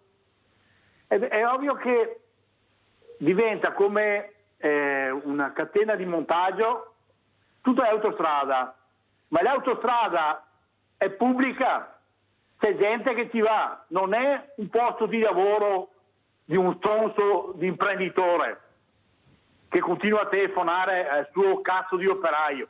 Scusate le parolacce, però... Non dite le parolacce, sapete che la Mirella non vuole le parolacce, vai? No, però il motivo principale è questo. Devono mettere fuori legge la comunicazione fra imprenditore e autista. Buona giornata signori. Grazie caro Claudio. Ecco, il cittadino comincia ad arrabbiarsi molto, però anche lui deve fare la sua parte, perché è inutile che facciamo sempre il cerino. Qui metto dentro tutti perché tutti abbiamo le colpe. Guardate come attraversiamo la strada, ci sono le strisce pedonali a 3 metri, le attraversiamo da un'altra parte, semaforo rosso, si passa. Perché siamo così secondo lei, Sindaco? Io spero molto nei futuri giovani, che sono i bambini che stanno crescendo, che fanno questi corsi, che sono molto importanti a mio avviso anche questi, ma intanto in attesa che questi bambini crescono dobbiamo a che fare con quei cretini che non hanno ancora capito niente, che le regole non se le possono fare da soli e solo per loro. Prego Sindaco. Ma penso per un profondo egoismo, cioè noi siamo profondamente molto spesso egoisti e quindi pensiamo in primis a noi. Però il Signore ha detto una cosa condivisibile, cioè l'attenzione alla guida soprattutto agli autisti. Guarda, ieri sai che noi siamo molto legati alle nostre sagre e quant'altro, abbiamo fatto la sagra proprio nella frazione dove è successo l'incidente. E abbiamo fatto la sagra di ringraziamento dei volontari a Sant'Anastasio e c'erano tantissimi autisti o ex autisti. Ho chiesto loro quali erano secondo loro i motivi che succedono, per cui succedono questi incidenti, e diversi mi hanno detto proprio anche lo stress che viene creato all'autista, perché comunque deve raggiungere degli obiettivi, deve fare delle ore in maniera scandita, deve portare il materiale e soprattutto la disattenzione. E questi erano tutti autisti anziani che magari hanno guidato dei mezzi notevolmente meno sicuri, con meno tecnologia e quant'altro, però sono arrivati all'età di pensione e appunto dicono che la cosa che più li ha salvati è l'attenzione alla guida e al rispetto delle regole. Luciano da Desenzano, vai Luciano. Mirella, ciao. Ciao. Buongiorno Sindaco. Sindaco, mi ascolti che io ho le patenti da 59 anni, ho fatto 1 milione di chilometri con moto, motorino, macchina, ambulanza, autotreno. È inutile che ci sia il multa nuova lì di 50 all'ora, no, il gabbiotto, anche che ci sia dentro che ti fa la multa quando gli altri ti sorpassano fuori, passano le moto a 120-130 all'ora. La Mirella gli ho raccontato 2 mesi fa, io ero in bicicletta qua tra Desenzano e Sirmione, 2 Ferrari hanno sorpassato a 130 all'ora le altre macchine. Allora vi dico io cosa ci vorrebbe. Ci vorrebbe sulle macchine e le moto grosse quello che c'è sugli autotreni da 40 anni. Cioè che la mattina metti dentro il disco, metti dentro e lì segna tutto, perché ti fermano anche dopo il paese e sei andato a 70-80, c'era il 50 e lì vedono. È inutile, o come il tutor sulle autostrade, mettere il multa nuova e dopo 500 metri o 1 chilometro metterne un altro. Allora lì sanno se sei andato a 50 all'ora sempre o se sei andato a 50 all'ora per 100 metri davanti al gabbiotto, Sindaco. E poi un'altra cosa, Mirella, hai visto qualche mese fa, mi sembra, quel rom vicino a una Mercedes di 100.000 euro che ha ucciso 2 o 3 donne lì a Vicenza, Padova, ma i vigili controllano tutte le patenti a stranieri, perché non ho mai visto andare a scuola guida certe persone. Vi saluto, buongiorno. Abbiamo sentito anche Luciano da Desenzano, salutiamo anche Brescia, come avete sentito, chiamano da tutte le parti. Prego Sindaco, ecco, sono commenti che dovrebbero far riflettere, però siamo un popolo così. La prossima settimana vi leggerò qualcosa che interessa a tutti voi quando questo popolo emigrava. Guardate, ho letto ieri questa pagina e ve la voglio leggere. Al posto delle poesie vi leggerò questa pagina che fa riflettere anche che popolo siamo e chi siamo. È scritto molto chiaramente. Prego, Sindaco.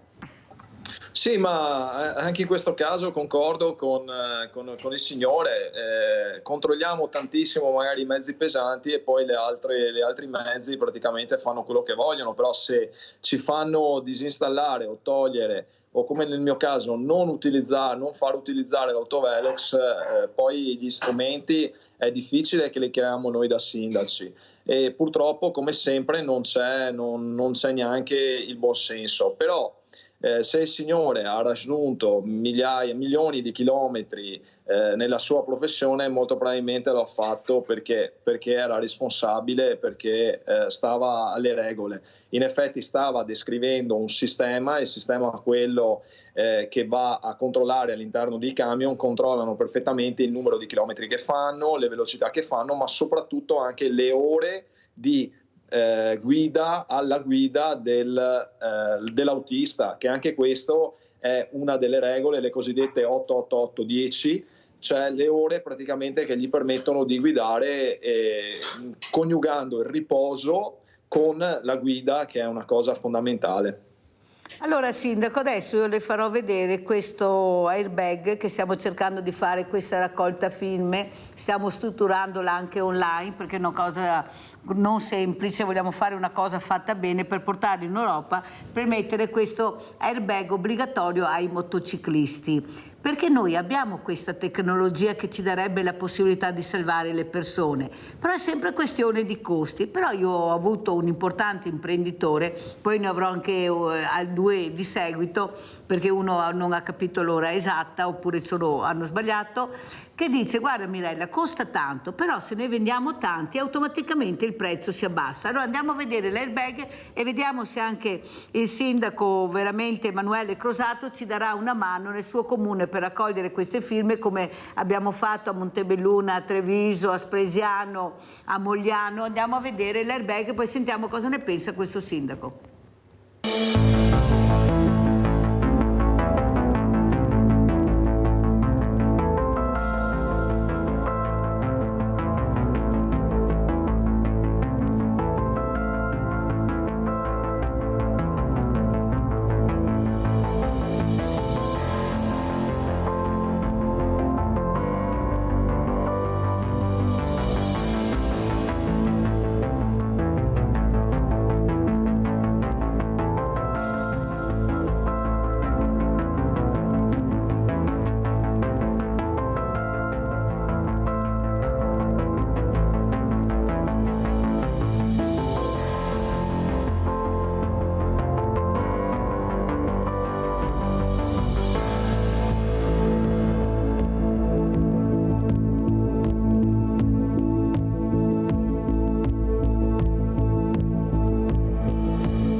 Sindaco, cosa ne pensa?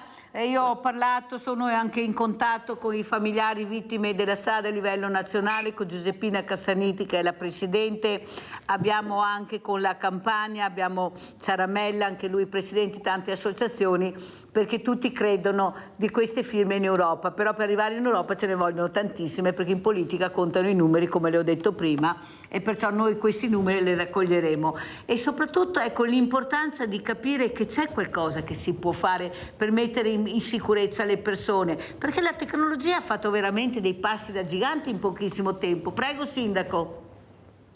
Sì, assolutamente, è interessantissimo. Anch'io sono un motociclista, ho un sistema analogo sul giubbotto e questo è ancora più, diciamo, più importante da quello che vedo nelle immagini.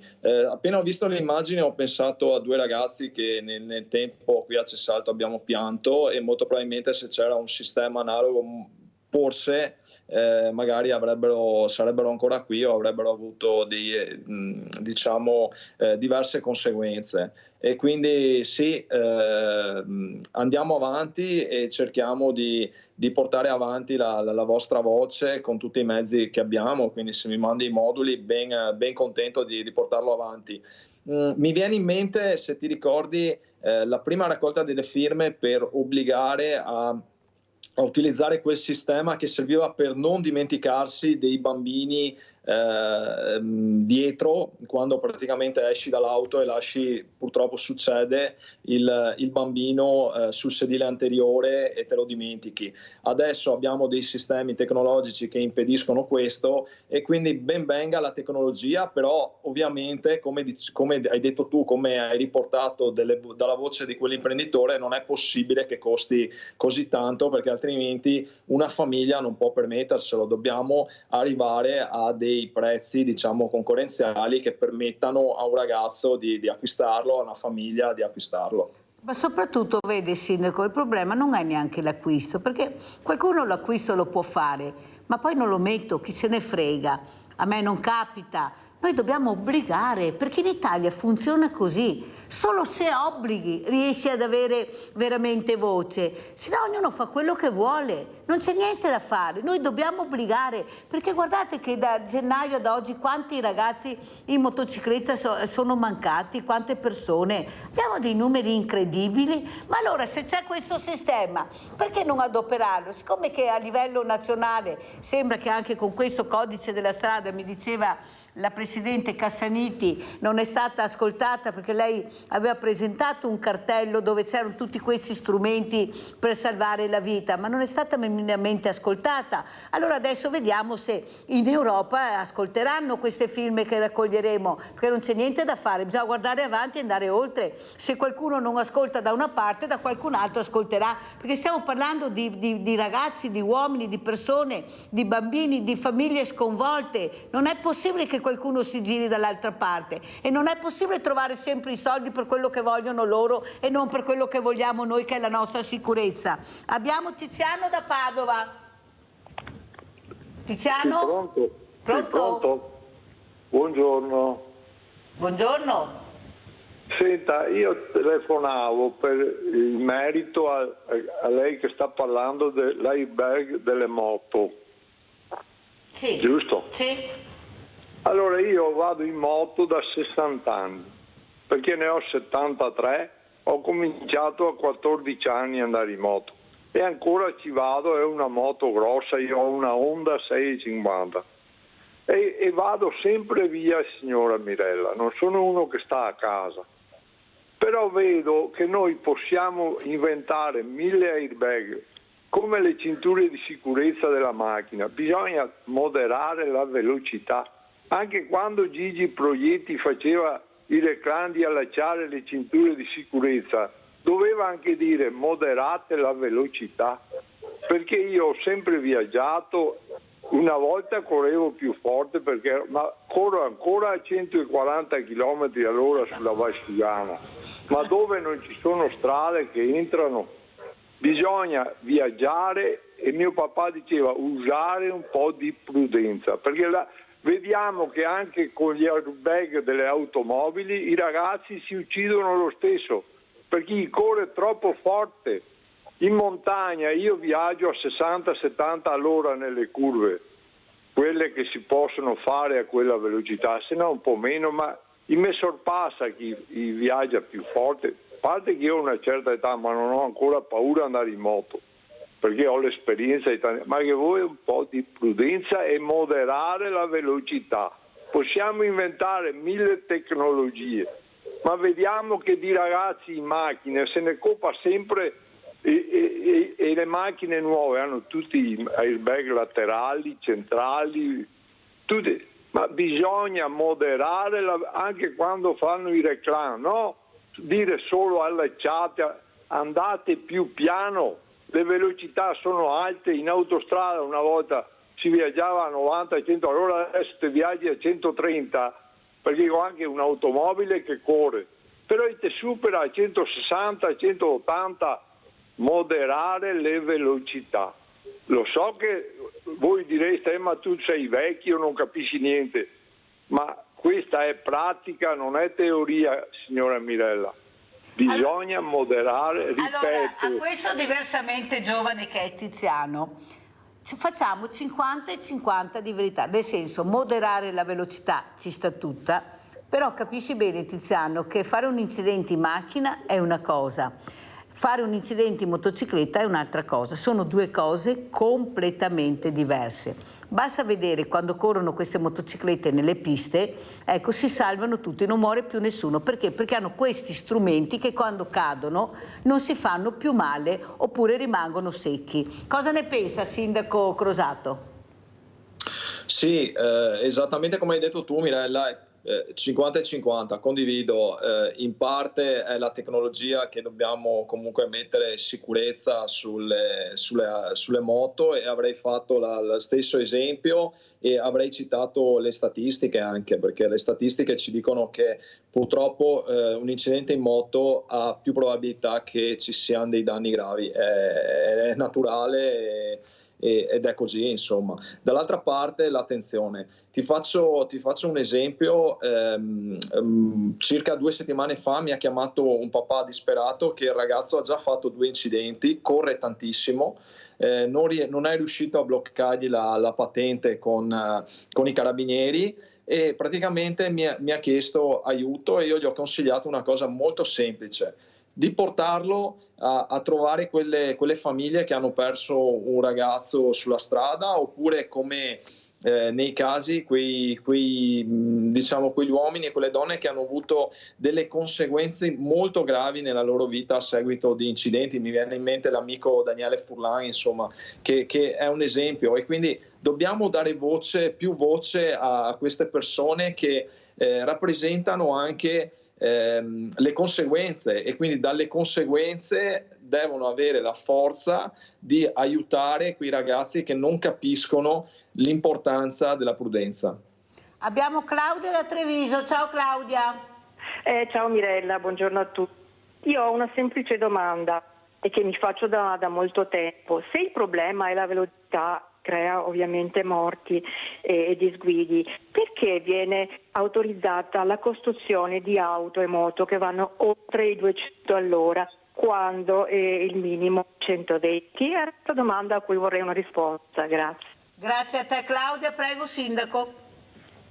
Ma è una domanda difficile alla quale mi sono sempre posto anch'io delle domande. Credo che comunque anche la differenza su diverse strade, cioè ci sono diverse tipologie di velocità, anche all'estero ci sono altri limiti, e soprattutto quella della lobby delle auto è uno dei settori più importanti dal punto di vista finanziario, o meglio lo è stato, perché anche adesso è fortemente in crisi, e quindi credo che queste siano le risposte alla signora.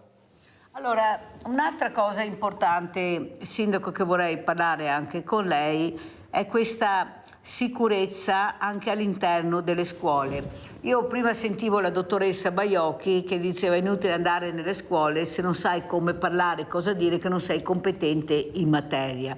Devi intrigare questi ragazzi con le tue parole, e non è sempre facile. Ecco, io mi domando, secondo lei, anche questo genitore che dice io non riesco a tenere il mio ragazzo, noi qui a Treviso abbiamo una pista, io sono andata anche a vederla, è la pista dei go-kart che abbiamo qui vicino a Spresiano, e devo dire la verità che quello che ho visto ho detto: ma forse quelli che amano questa alta velocità, questo alzare l'asticella, fagli provare magari una volta o 2 alla settimana cosa vuol dire correre in pista ad alta velocità e correre nella strada, non sarebbe male, ma non se ne parla. Io ho provato a parlare con loro, perché io ci parlo con i ragazzi, e loro mi hanno detto: Mirella, sarebbe bello, ma costa troppo. Non che non voglio provare, non voglio fare, costa troppo, non posso permettermi. Allora gli ho detto: ma guarda come sei vestito. Perfetto. Quanto costi? Guardati bene, dalle scarpe al giubbotto, ai pantaloni. Guardati, tirami fuori il portafoglio che hai, vediamo che portafoglio hai. Tutto firmato. Allora ho detto: questi soldi, se tu li avessi impiegati per capire cosa vuol dire correre, alta velocità, sicurezza, penseresti come oggi, ma costa troppo oppure non mi interessa perché tanto mi faccio le regole che voglio? E Sandra l'ho messo in imbarazzo, non sapeva rispondermi. No, perché costa troppo provare la pista, però non mi costa il giubbotto, il pantalone, la felpa, perché quella devo assolutamente averla. Ma devi capire la sicurezza, devi avere la felpa. Possibile non riusciamo a far capire a questi ragazzi che forse, visto gli strumenti che abbiamo, Sindaco, grazie alla tecnologia, questi simulatori, cioè è inutile fare convegni, qui dobbiamo fargli provare l'ebbrezza della guida, cosa vuol dire capovolgersi con le cinture di sicurezza e non riuscire a uscire dalla macchina perché non sai come fare. Questo simulatore che fa capire cosa vuol dire cozzare contro un corpo contundente a 50 all'ora e cosa vuol dire non allacciare le cinture. Sai la risposta qual è? Costano troppo, Mirella. E allora si fanno queste simulazioni con degli oggetti che loro adoperano sempre perché sono praticissimi, però non gli fanno capire l'importanza di sapere cos'è la sicurezza e come attrezzarsi per la sicurezza. Forse dovremmo investire anche questo, visto che li abbiamo, oltre ad andare nelle piazze con certe cose, ma riportare anche questi che è stato fatto tanti anni fa, che si è messo d'accordo il comune, l'ACI, c'è la protezione civile, la motorizzazione, cioè se si mettono insieme tutte queste cose forse riusciamo a portare anche questi simulatori, perché sennò loro non riescono a capire cosa vuol dire correre a 100, 120, 80 e non riuscire a fermarsi. E su un simulatore, mi ricordo, mi sembra che fossimo a Jesolo, sono salite dei ragazzi e non hanno voluto allacciare le a 50 all'ora, non mi allaccio niente. Pronto soccorso tutti e due. Avevano firmato, quindi pronto soccorso tutti e due. Quando sono usciti ho detto: hai visto che non hai voluto allacciarti le cinture? Madonna Mirella, madonna, che male, che male. Perfetto.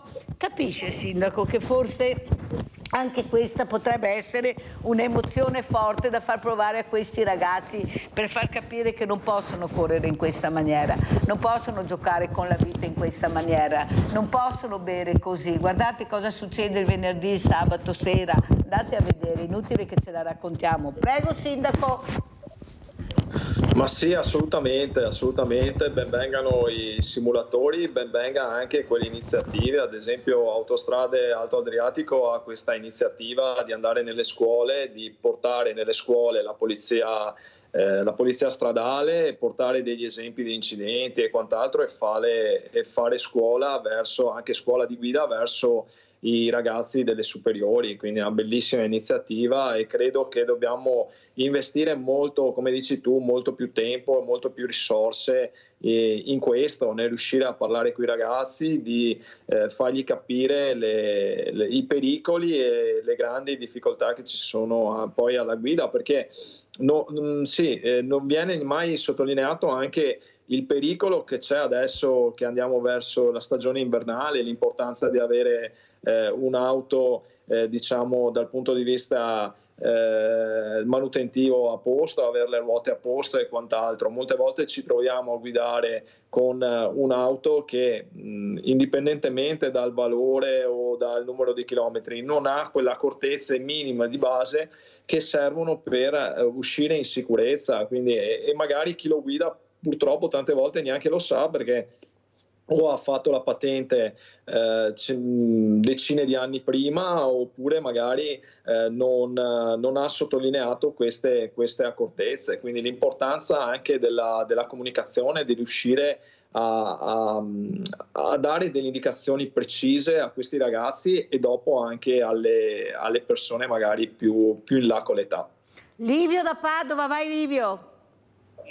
Ciao e Ciao. Un saluto al sindaco di Cessalto.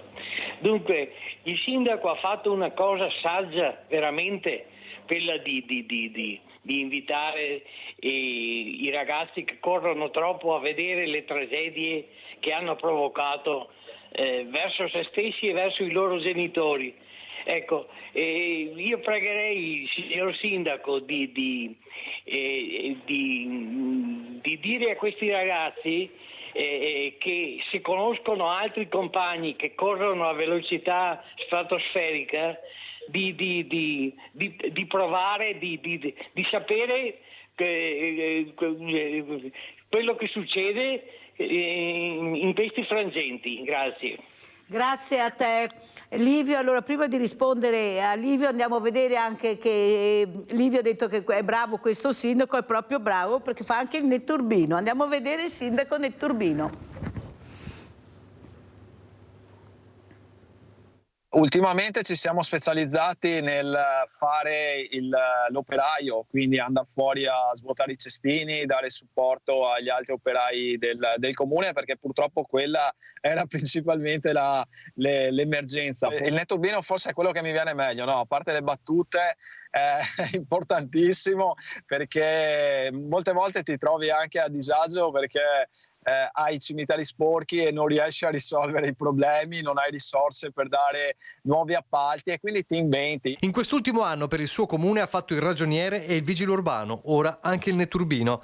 Il sindaco di Cessalto ci scherza su, ma è un sorriso che nasconde il paradosso e l'amarezza di tutti quei primi cittadini alle prese con una carenza d'organico drammatica e con i tagli di risorse da Roma. Tanto più ora che nella manovra la mannaia di ulteriori sforbiciate ha mosso pure il presidente di Anci Veneto, il leghista Mario Conte, a tuonare contro il governo dai colori amici. Siamo all'osso, cioè siamo tiratissimi, abbiamo ormai il personale risicato, vuoi perché il posto pubblico non è più così appetibile, vuoi perché abbiamo praticamente tagliato ogni risorsa possibile. Lo Stato, il governo deve capire che tagliando nei comuni taglia servizi ai cittadini, taglia il trasporto scolastico, taglia e riuscire a mettere in sicurezza le strade. Abbiamo praticamente una groviera di strade, mancano segnaletica, abbiamo la necessità di più risorse per investire anche nella sicurezza stradale e dobbiamo farlo magari molto spesso facendo tagli in altri ambiti, nell'ambito sociale dove non vorremmo in alcun modo tagliare. Sindaci in prima linea, letteralmente con una coperta cortissima si fa quel che si può, ci si affida a ogni aiuto. Abbiamo fatto una convenzione con il Tribunale di Treviso per diciamo tutti quelli che hanno piccole pene da redimere, vengono in comune da noi e fanno qualche ora di attività sociale, però bisogna accompagnarli e quindi devo essere presente con loro, insegnargli il lavoro. Ma è chiaro che così non si può andare avanti. Se i comuni sono il punto di riferimento essenziale dei cittadini, non possono essere ulteriormente affossati. Da Cessalto un nuovo appello al governo. Pensare a dei nuovi tagli è impossibile, magari facciamo rete, cerchiamo di capire come possiamo fare per utilizzare meglio le poche risorse che abbiamo, però cercate di non tagliarci ulteriormente le risorse. Abbiamo Remigio dalla provincia di Padova. Ciao Remigio. Ciao, bellissima. Desideravo fare un piccolo appunto a ciò che ha detto il sindaco di Cessalto in merito al nuovo codice della strada. Dicevo, io ho 75 anni, ho conseguito la patente nel 1968 e ho fatto per lavoro più di 2 milioni di chilometri, ho cambiato 23 auto, sono stato un motociclista, ho cambiato 6 modelli di auto, ho fatto uno solo incidente per colpa. Ho sempre rispettato il codice della strada, però quando ero motociclista a 25, 27, 30 anni andavo sempre al massimo 170, 180 in autostrada, 120, 130 sulle statali. Volevo sottolineare che il sindaco ha perfettamente ragione di moderare la velocità, il problema è uno e uno solo, siamo in troppi, troppa gente sulle strade. Io quando adesso vado a Milano non è più possibile viaggiare per i camion, furgoni, auto che vanno tutti in giro ovviamente per lavoro, mica per divertimento, no? Un camionista che parte da Romania e che deve consegnare i suoi prodotti a Torino non va a fare le ferie, va a lavorare. Quindi dico, siamo in troppa gente, la terra è troppo sovraffollata. Bisogna che qualcuno finalmente si decida a fare una politica di contenimento delle nascite. Le nascite sono nei paesi sottosviluppati e dopo dove vengono? Dove c'è lavoro, dove c'è soldi, benessere, benestare. Tutto qua. E un'ultima cosa per quanto riguarda i tagli del comune. I tagli del comune li ha fatti il governo che è stato votato dai cittadini a maggioranza, e quindi quando andate a votare Lega, Forza Italia e Fratelli d'Italia, dimenticateveli, perché sono i peggiori che abbiamo mai avuto. Grazie Bambola, ciao. Grazie per la Bambola, Remigio. La Bambola ti dice che in parte hai ragione, perché abbiamo puntato solo sul trasporto su gomma, dove invece abbiamo le ferrovie, avevamo dei porti meravigliosi, è un paese circondato dall'acqua e dai porti, ci siamo dimenticati e abbiamo puntato solo sul trasporto di gomma e adesso ne paghiamo le conseguenze. Prego Sindaco. Sì, in effetti condivido con Remigio l'osservazione è quella sul numero di camion, che sono troppi perché, come dici tu, nella nostra tratta, nella 4 Trieste-Venezia, c'è anche la ferrovia, e praticamente la ferrovia Trieste-Venezia ha sempre funzionato anche per il trasporto di merci, adesso praticamente non lo è più per tanti motivi, in primis anche perché ormai vogliono il materiale, abbiamo un sistema industriale in cui il materiale arriva all'ultimo, perché non abbiamo soldi per finanziare anche le materie prime, e quindi vogliamo il materiale oggi per domani, e quindi non è possibile utilizzare la Fermo Sindaco, parentesi su questa cosa importante che ha detto. Perché non abbiamo più le materie prime? Perché non le produciamo più noi, molte di queste. Abbiamo demandato tutta quella che era la nostra creatività, avevamo tutto, abbiamo svenduto il paese e il paese è stato svenduto con questa veramente genialità che avevano costruito anche i nostri artigiani, che poi sono diventati capitani di industria, e se le sono pippate le multinazionali. Adesso non si riesce più a capire chi siamo, cosa siamo e dove andiamo a parare. Chiusa parentesi, Sindaco. Sì, assolutamente condivido, però credo che se una cosa di buono avrà la crisi che stiamo affrontando e quella che verrà, perché di conseguenza anche a seguito, diciamo, di dazi e quant'altro che arriveranno inesorabilmente dall'America, sarà quella di tornare a produrre in Italia. Io sono convinto di questa cosa, che torneremo a produrre diversi materiali e diversi beni qui in Italia, perché semplicemente sarà più economico, sarà uno sforzo incredibile perché abbiamo perso maestranze. Purtroppo questo è inesorabile, lo vediamo anche nelle nostre piccole case, che non riusciamo a trovare un elettricista o un idraulico, qualcuno che sa fare il lavoro in maniera normale, se non far cose già confezionate. Dall'altra parte invece al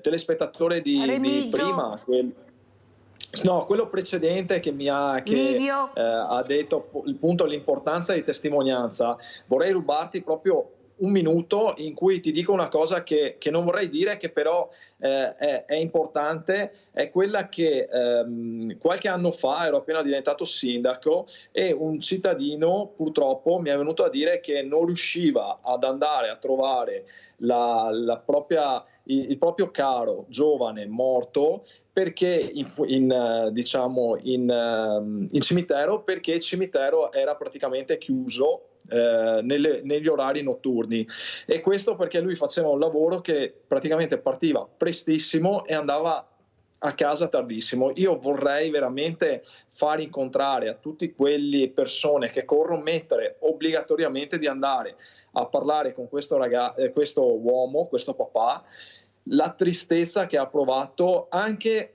nel non riuscire ad andare a trovare il proprio caro. Da quel giorno praticamente il cimitero di Cessalto è praticamente aperto anche di notte, perché credo che sia più importante che questo uomo vada a piangere e a trovare conforto nell'andare in cimitero, piuttosto che la sicurezza di tenere il cimitero chiuso.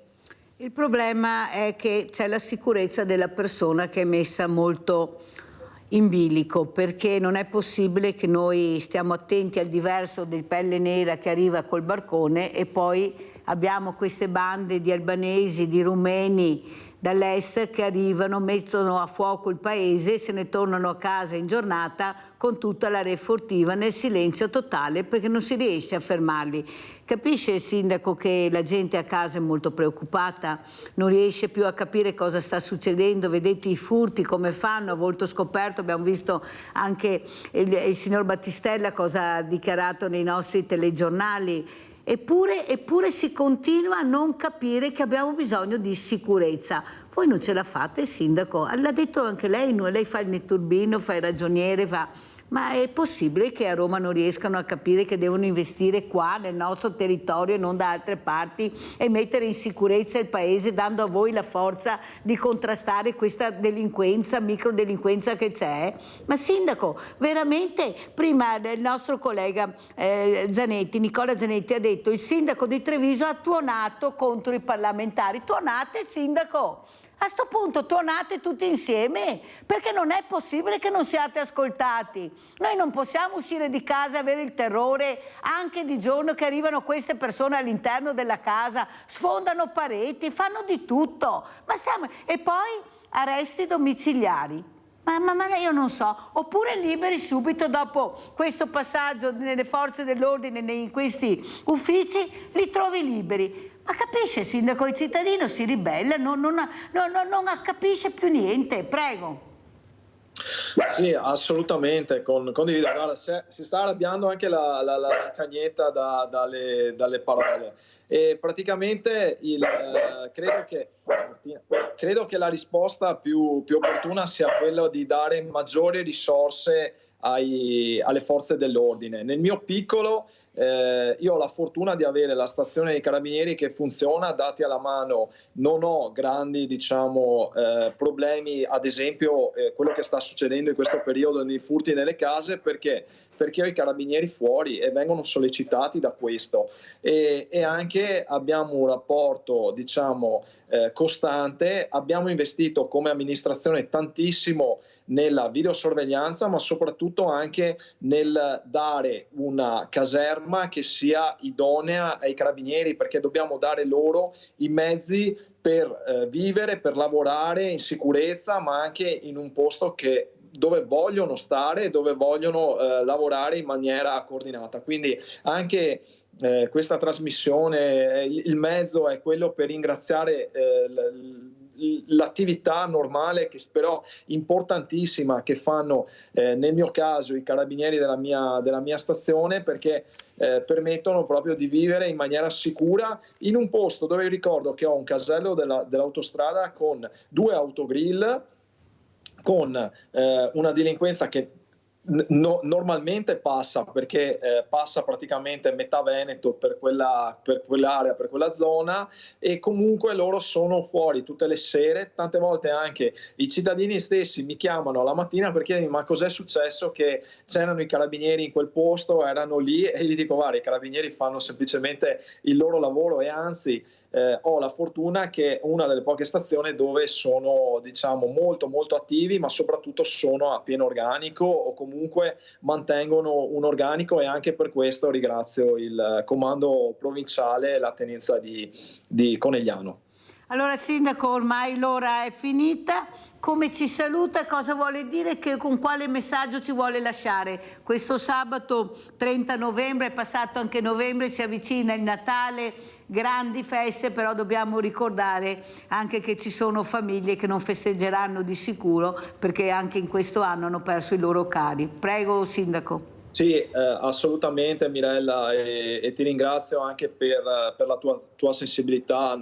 Anche recentemente, senza portare il ricordo, abbiamo pianto un ragazzo, e quindi veramente la cosa più importante che dico ai miei cittadini appunto è di star vicino a queste famiglie, alle famiglie che hanno perso i loro cari, ma con altra tanta attenzione di star vicini alle persone che hanno accanto, all'anziano che hanno la porta accanto, di portargli un piatto di pasta, un dolce, anche un segnale, sapendo che c'è un anziano o comunque una persona in difficoltà accanto, di andarla a trovare, di suonare il campanello, di non avere neanche la paura di rompergli le scatole, perché sicuramente avrà, come si dice noi, fa caro avere magari qualcuno che invitarlo a pensa a te. pranzo non sarebbe male, ricordarsi di qualche diversamente giovane solo, invitarlo a pranzo. Assolutamente. Grazie a Emanuele Crosato, sindaco di Cessato, di essere stato con noi. Buon lavoro sindaco, ci sentiremo presto, buona giornata, buon weekend. Pubblicità.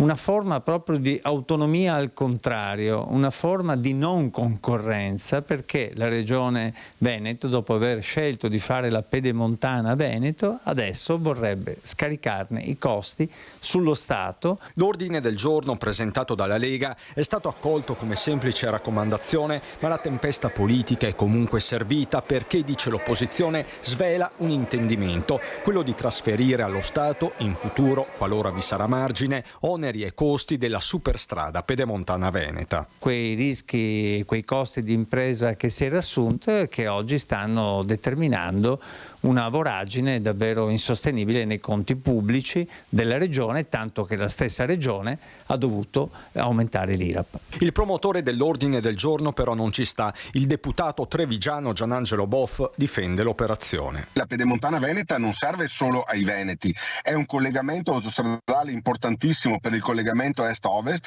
per quel famoso passante di carattere europeo verso l'est e l'ovest, quindi uno snodo importantissimo per l'economia nazionale, non solo veneta, del quale il Veneto se ne è fatto carico. Nessuno quindi vuole togliere le castagne dal fuoco alla Regione, si tratta piuttosto, dice il deputato leghista, di un ragionamento complessivo con lo Stato chiamato a fare la propria parte. Lo stesso Boff passa al contrattacco, rivolgendosi così alle opposizioni. Si preoccupassero magari di dove le autostrade sono gestite dallo Stato e nessuno paga nemmeno il pedaggio su quelle autostrade, vengono realizzate e manutentate dallo Stato e nessuno ci paga il pedaggio. Ricordo 1300 chilometri in tutta Italia. La Lega fa pagare lo Stato, la sintesi del pensiero di Enrico Cappelletti dal Movimento 5 Stelle, da Martella stoccata al governatore. Non è la prima volta, succede sempre, quando le cose funzionano magari è merito di Zaia, quando non funzionano è colpa di qualcun altro. Fabio Bui, già presidente della provincia di Padova, in politica da tanti anni, perciò sentiremo cosa ne pensa di queste polemiche che abbiamo sentito. Saluto anche il manager Fiorenzo Sartor, imprenditore, di essere qui con noi. Grazie Sartor. Sentiremo anche dal suo osservatorio con anni di esperienza com'è la situazione in questo momento in Italia per quanto riguarda l'imprenditoria. Allora sentiamo proprio Fabio Bui. Allora grazie Bui di essere qui con noi. Allora, cosa ci dice lei di questa polemica che abbiamo sentito su questa opera? Alcuni dicono importantissima, altri dicono costosissima e inutile, e altri invece dicono ci voleva, però la pedemontana che fa acqua da sotto i ponti da tutte le parti è nuova. Cosa ci racconta? Grazie Mirella, grazie dell'invito. Guardate, la politica oggi da tempo, ma oggi in maniera particolare è la politica delle polemiche e delle lamentazioni. La pedemontana è una realtà. Non si può dire che non servisse la pedemontana. Ci sono dei problemi. La politica deve risolverli. C'è un problema di interventi fatti male. Chi li ha fatti male eventualmente, anzi sicuramente oggi deve pagare per mancata vigilanza su questi interventi, ma non si può dire che la pedemontana sia un'opera inutile. La pedemontana è utile come sono utili per il futuro economico, anche oltre che di mobilità del Veneto. È utile come sono utili tutte le altre opere. Prima avete parlato di autostrada, quella che ci collega con il nord Europa, la strada la 4, che deve collegarci. Sono opere utili. Il Veneto ha bisogno di infrastrutture, perché il Veneto, per rimanere agganciato alla locomotiva europea, ha bisogno di percorsi e di una viabilità sud-nord. Noi oggi ci siamo sempre più concentrati in una viabilità est-ovest, ma il futuro della nostra imprenditoria è verso l'Europa. Guardi, Padova oggi, che è una città centrale dal punto di vista non solo geografico, ma anche economica, l'Interporto, uno dei più grandi interporti italiani, il quinto mercato ortofrutticolo italiano, la zona est che è una delle più grandi zone produttive italiane, non ha un collegamento purtroppo diretto con l'Europa e i nostri imprenditori ne stanno sopportando in maniera importante le conseguenze. Io da tempo dico, collegate una delle due arterie naturali, la 308 che è sempre intasata, o la Valsugana, altra strada di importanza vitale, quella verso Cittadella, collegatela con la Pedemontana. Risolveremo anche in parte il problema dei pedaggi, perché aumenteremo la fruibilità di quella arteria che è stata fatta e che oggi probabilmente sconta il fatto che non ha tanti pedaggi, tanto che a Ferragosto la Regione ha dovuto fare quell'aumento di tassazione per i veneti per poter sopportare le spese del project. Sì, però vede Bui, non è il problema che noi ci poniamo, se serve noi ci siamo, il problema è che queste opere partono con costo e poi ce lo ritroviamo quadruplicato. Siccome i soldi sono soldi che paghiamo noi, non si capisce perché ogni volta un progetto costa un tot quando parte e alla fine ci ritroviamo con un'opera che ha dei costi incredibili. Il problema è che il politico passa, se è stato bravo, se non è stato bravo, però i soldi li dobbiamo pagare noi di queste opere e noi vorremmo anche capire dall'inizio quale costo c'è per questa opera, perché io ho sentito tanti punti di vista da persone competenti e molti di loro dicono che non serviva fare questa opera in questa maniera, non che l'opera non andasse bene, fatta così con questi costi. Sentiamo cosa ne pensa questo imprenditore, Fiorenzo Sartor, che oltretutto è anche un creativo, dopo sentiremo cosa lui ha creato, perché è così, in Italia abbiamo questa creatività nel DNA, viene fuori anche se non vuoi, se sei un creativo. Cosa ne pensa lei come imprenditore, adesso parlando della Pedemontana? Beh, io onestamente dico che la Pedemontana l'ho sempre sentita nominare da quando ero bambino, pensavo proprio di non vederla più. Questo ti non farà tempo a vederla, perché è un progetto che è vecchissimo. È un bel raccordo perché è molto bello, ma averlo fatto tutto in trincea così, ragazzi, bisogna dire buttare i soldi dalla finestra. Lo dice così come imprenditore? Certo che lo dico così come imprenditore, perché le opere private hanno un costo e la maggior parte deve calare. Le opere pubbliche nascono con un costo, ma non sappiamo solo alla fine, forse, quanto saranno costate. Questo è il concetto. Secondo lei, Fiorenzo Sartor, l'imprenditoria in questo momento così delicato del paese, dove manca la manodopera, dove vediamo che tutto il trasporto viene fatto su gomma con intasamento di strade incredibili, queste strutture che dice Bui ci servono per fare da collegamento con altre realtà lontane da noi. Però bisogna anche capire cosa hai in cassa, come puoi spendere questi soldi, dove spenderli, a chi darli, perché sennò poi quando non ci sono i soldi paga lo Stato siamo noi, cioè non è che paga il governo, paga lo Stato, passano il cerino, alla fine siamo noi che dobbiamo pagare. Con che soldi paghiamo? Se abbiamo un PIL, come abbiamo sentito, un debito pubblico che fa spavento? Beh, il fatto è che è più facile fare i debiti che pagarli. Questo è il concetto. Perché? Perché è sempre la solita storia, quando si va su certe opere, su certe cose, sfugge dalle mani private, che pagano sono le mani private e che gestiscono questi soldi sono le mani pubbliche, che le mani pubbliche oggi ci sono, domani non ci sono e andiamo avanti in questa maniera qua. Allora, siccome so che c'è Vladimiro da Rovigo in linea, ma devo assolutamente mandare questo video, Vladimiro, così poi ti coinvolgo. Report, crisi, economia, lavoro. Andiamo a vedere il servizio, poi sentiamo Vladimiro e poi sentiremo anche i nostri imprenditori e Fabio Bui. La Germania è il motore dell'economia di tutta l'Europa, automaticamente c'è da aspettarsi che anche nel mondo delle imprese del nord-est in particolare ci sia un contraccolpo che più o meno forte. Sesto trimestre consecutivo di calo della produzione industriale, con il manifatturiero che segna addirittura un meno 7,1%, un dato atteso dopo mesi di boom post-Covid ma che oggi inizia a preoccupare. Attorno al tavolo in Camera di Commercio riuniti, Centro Studi, Veneto Lavoro, il presidente di Unioncamere Veneto Antonio Santocono e il presidente della Camera di Commercio Treviso Belluno Mario Pozza. Dati alla mano è la crisi dell'automotive con la recessione tedesca a trascinare con sé il dato negativo delle imprese venete che per larga parte si occupano di componentistica, 528 in Veneto, 116 solo a Treviso.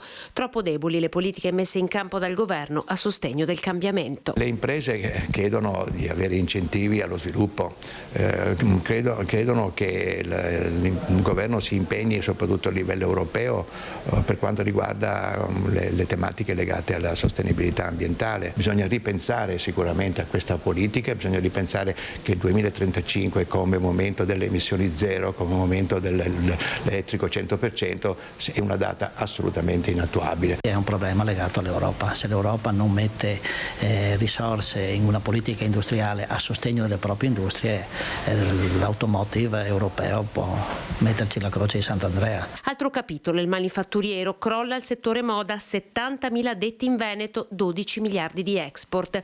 Nonostante la deflazione i consumi non decollano, i prezzi restano alti, mentre la capacità di spesa delle famiglie è modesta. Cambiano anche le tendenze, i veneti scelgono viaggi e salute preferiti rispetto ai beni materiali. Per il presidente Mario Pozza è tempo di guardare a nuovi mercati. India e Cina stanno confermando il trend al rialzo con un più 4 e un più 7% di tasso di crescita del PIL. C'è il mercato dell'America Latina, per dire, c'è adesso il piano Mattei, c'è gli Emirati Arabi, il mercato asiatico stesso, quindi il mondo è grande e per il Made in Italy ci sono tante opportunità ancora. Allora sentiamo Vladimiro da Rovigo, ma saluto anche che è arrivato il nostro Valente Chieregato, manager. Ciao Vladimiro! Ciao Mirella, allora tre cose voglio con velocità. La prima ascoltando Martella del PD che si lamentava che il Veneto vuole scaricare i costi della pedemontana su Roma, no? Dicevo, cioè una volta che i veneti riesce a fare i furbi come chi si è abituato da sempre, i meridionali, e il PD del Veneto se lamenta, porca miseria. Secondo, sì, certo che purtroppo qua in Italia che c'è la tradizione che un'opera inizia con un costo e finisce con un costo lievità, ma questo qua inizia ancora negli anni 90 per pagare le mazzette ai vari partiti. Non è un male veneto o lombardo o emiliano, proprio è un male romano che come dire attraverso questo marchingegno qua viene pagate le mazzette di soldi a tanti soggetti diversi. Terza roba, ma il Veneto commercia con l'Europa, con quello che c'è a nord delle Alpi, ancora dei tempi di Fratesina, cioè di quell'antico abitato, centro abitato che era in Polesine, 1000 anni prima di Cristo, la via dell'Ambra, che andava in Germania, andava su, cioè il Veneto, Brescia e il Friuli deve commerciare con la Germania e quelle zone lì, altrimenti va in tilt. E quindi che deve essere collegamenti di tutti i generi, ferroviari, perfetto, ma anche stradali. Dopo non mi permetto di dire se è meglio lo sbocco al nord, chi vuole il Bellunese o la Val Sugana, oppure quello che c'è già adesso da Vicenza fin, come dire, a Piovene Rocchete. Però una che vuole, cioè non si può lamentarsi che l'industria va male e dopo creare problemi su quelle che sono infrastrutture necessarie. Grazie Vladimiro, devo correre perché come vedi ho tanti ospiti, ma abbiamo sentito le tue riflessioni. Allora Valente Chieregato, prego. Allora, partiamo visto che l'ospite, il signore collegato parlava di collegamenti, glielo spiego. E sono necessari i collegamenti del Triveneto e del Nord Italia nei confronti del Nord Europa? Assolutamente, fondamentali, ma sono necessari i collegamenti veloci, significa trasporto merci su ferrovie veloci, non strade. Le strade non servono a niente se non a inquinare, a creare problemi, intoppi. Poi bisogna costruire nuovi camion, nuovi mezzi. No, bisogna costruire reti ferroviarie veloci, e questa è la risposta. E non è certamente la pedemontana, perché io prima ero fuori, ascoltavo. Allora, la pedemontana innanzitutto è costata molto di più del preventivato, ma questo è un male italiano, e voglio ricordare a tutti quelli che ci ascoltano e agli ospiti che in Veneto, non da qualche altra parte, c'è la tangente più grande della storia che si chiama Mose, ok? Che è costato una cifra spropositata, e ci sono anche state delle persone che sono finite in galera, no? Per cui non stiamo parlando di chissà quale zona del mondo. Il Veneto, no? È il posto dove c'è stata la tangente più grande della storia dell'uomo, ok? Per cui non è strano che questa opera che si chiama pedemontana sia ricca di costi supplementari. Poi, mentre era in costruzione, io proprio qui in questa rete televisiva che era ospite dal dottor Bacialli, ripetevo, guardate che quando sarà pronta non verrà utilizzata, e sapete perché non viene utilizzata? Perché adesso infatti non viene utilizzata, perché costa troppo. È molto semplice. Il pendolare che deve andare dal punto A al punto B continua a utilizzare la statale perché non se lo può permettere di utilizzare l'autostrada, perché costa troppi soldi. È chiaro il concetto? Non se lo può permettere, è una questione di denaro, di costi. Lo stesso vale ovviamente per il padroncino, per la piccola azienda, per chi deve fare magari poca, una tratta piccola, non può permetterselo, quindi non la usa. Di conseguenza l'autostrada è in perdita, così come è successo per la Brebemi in Lombardia, come è successo anche per altre strade. E si sapeva, e era stato detto, ridetto e stradetto, dove ripigliano adesso i soldi? Perché questo è stato costruito in project financing, cioè non è un investimento pubblico della regione, dello Stato o di chi che sia, è stata costruita con un contratto, per cui adesso, siccome i pedaggi non coprono, dove vanno a prenderli? Vanno a prendere delle addizionali, dalle buste paga dei veneti, di tutti voi. Questa è la verità. L'ospite che è collegato da fuori dovrebbe rispondere su questi punti, perché queste cose sono state dette, stradette, ridette milioni di volte durante la costruzione, prima della costruzione, e adesso io le ripeto qui, e vorrei che quel signore dirà che difendeva la pedemontana, ho visto prima che era collegato, vorrei che rispondesse su questo, cioè io adesso mi ritrovo un costo nella mia busta paga, e non parliamo poi ovviamente della tassazione, diciamo, non visibile.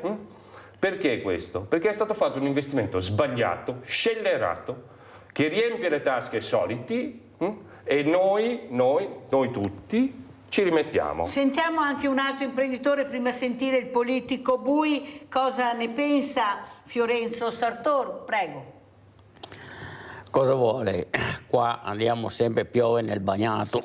No, finché non cambiamo ai vertici le teste non cambierà mai, perché lì purtroppo è così. Se i soldi fossero suoi, se i soldi fossero loro, saprebbero come fare a spenderli, ma siccome che non spendono i suoi, questo è il concetto, pertanto non si può, proprio non si può. E non cambierà mai, perché il concetto di questo trasporto sempre su uomo, ma non siamo capaci neanche di copiare quello che i vecchi hanno fatto. È sempre stato detto che il trasporto via acqua è quello che costava meno di tutti. Noi avevamo i fiumi navigabili e abbiamo tolto le navigazioni. Siamo stati bravi, no? Perché? Abbiamo detto all'inizio, non ho sbagliato a dire che si è puntato tutto sulla gomma invece che sulla ferrovia. Ma in effetti la Fiat purtroppo fa camion. Sì. Maestri mondiali è inutile che ci andiamo. Navigazione via acqua. Maestri mondiali di navigazione via acqua. Ma abbiamo insegnato a tutti. Certo. Santa Madonna, abbiamo insegnato a tutti, altro che adesso i fiumi non li draghiamo, non li prepariamo e dopo abbiamo le inondazioni, perché è giusto che sia così, no? È giusto, perché così dopo procuriamo altro lavoro, perché quando viene un'inondazione, che noi siamo abbastanza caldi qua, cosa è successo con l'Emilia Romagna e dintorni? Frane, dislocazioni da fare, allora gli argini non li prepariamo, i fiumi non li draghiamo, ma il periodo del Covid c'è stata un'opportunità che non hanno saputo prenderla al balzo. Cazzo, il Po era vuoto di acqua, dragarlo allora era un gioco, ma nessuno l'ha potuto fare, nessuno lo vuol fare, perché una cosa del genere è chi che va a fare quel lavoro lì. Ma non solo il Po, anche i nostri. Piave. Ricordiamo il Piave. Sentiamo Bui, devo correre perché veramente sono tante le domande e le persone che dobbiamo ascoltare quello che dicono. Bui. No, forse per capirci bene, perché Chieregato dice che io difendo la Pedemontana. Io non la difendo la Pedemontana, non c'ero, non ho partecipato a nessuna questione, ormai faccio parte da 2 anni dei combattenti e reduci della politica, ne sono fuori. Io dico, c'è un tema, c'è questa strada, non possiamo, è fatta male e ho anche detto, se ci sono dei lavori infrastrutturali fatti male, chi c'era deve pagare per queste negligenze. Questo non succede. No.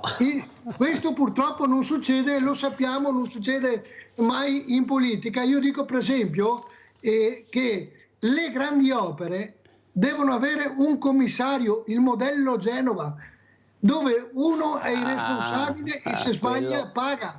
Abbiamo un nome, no? Abbiamo tanti nomi dove poi non troviamo mai il responsabile e vengono fatte nei tempi indicati.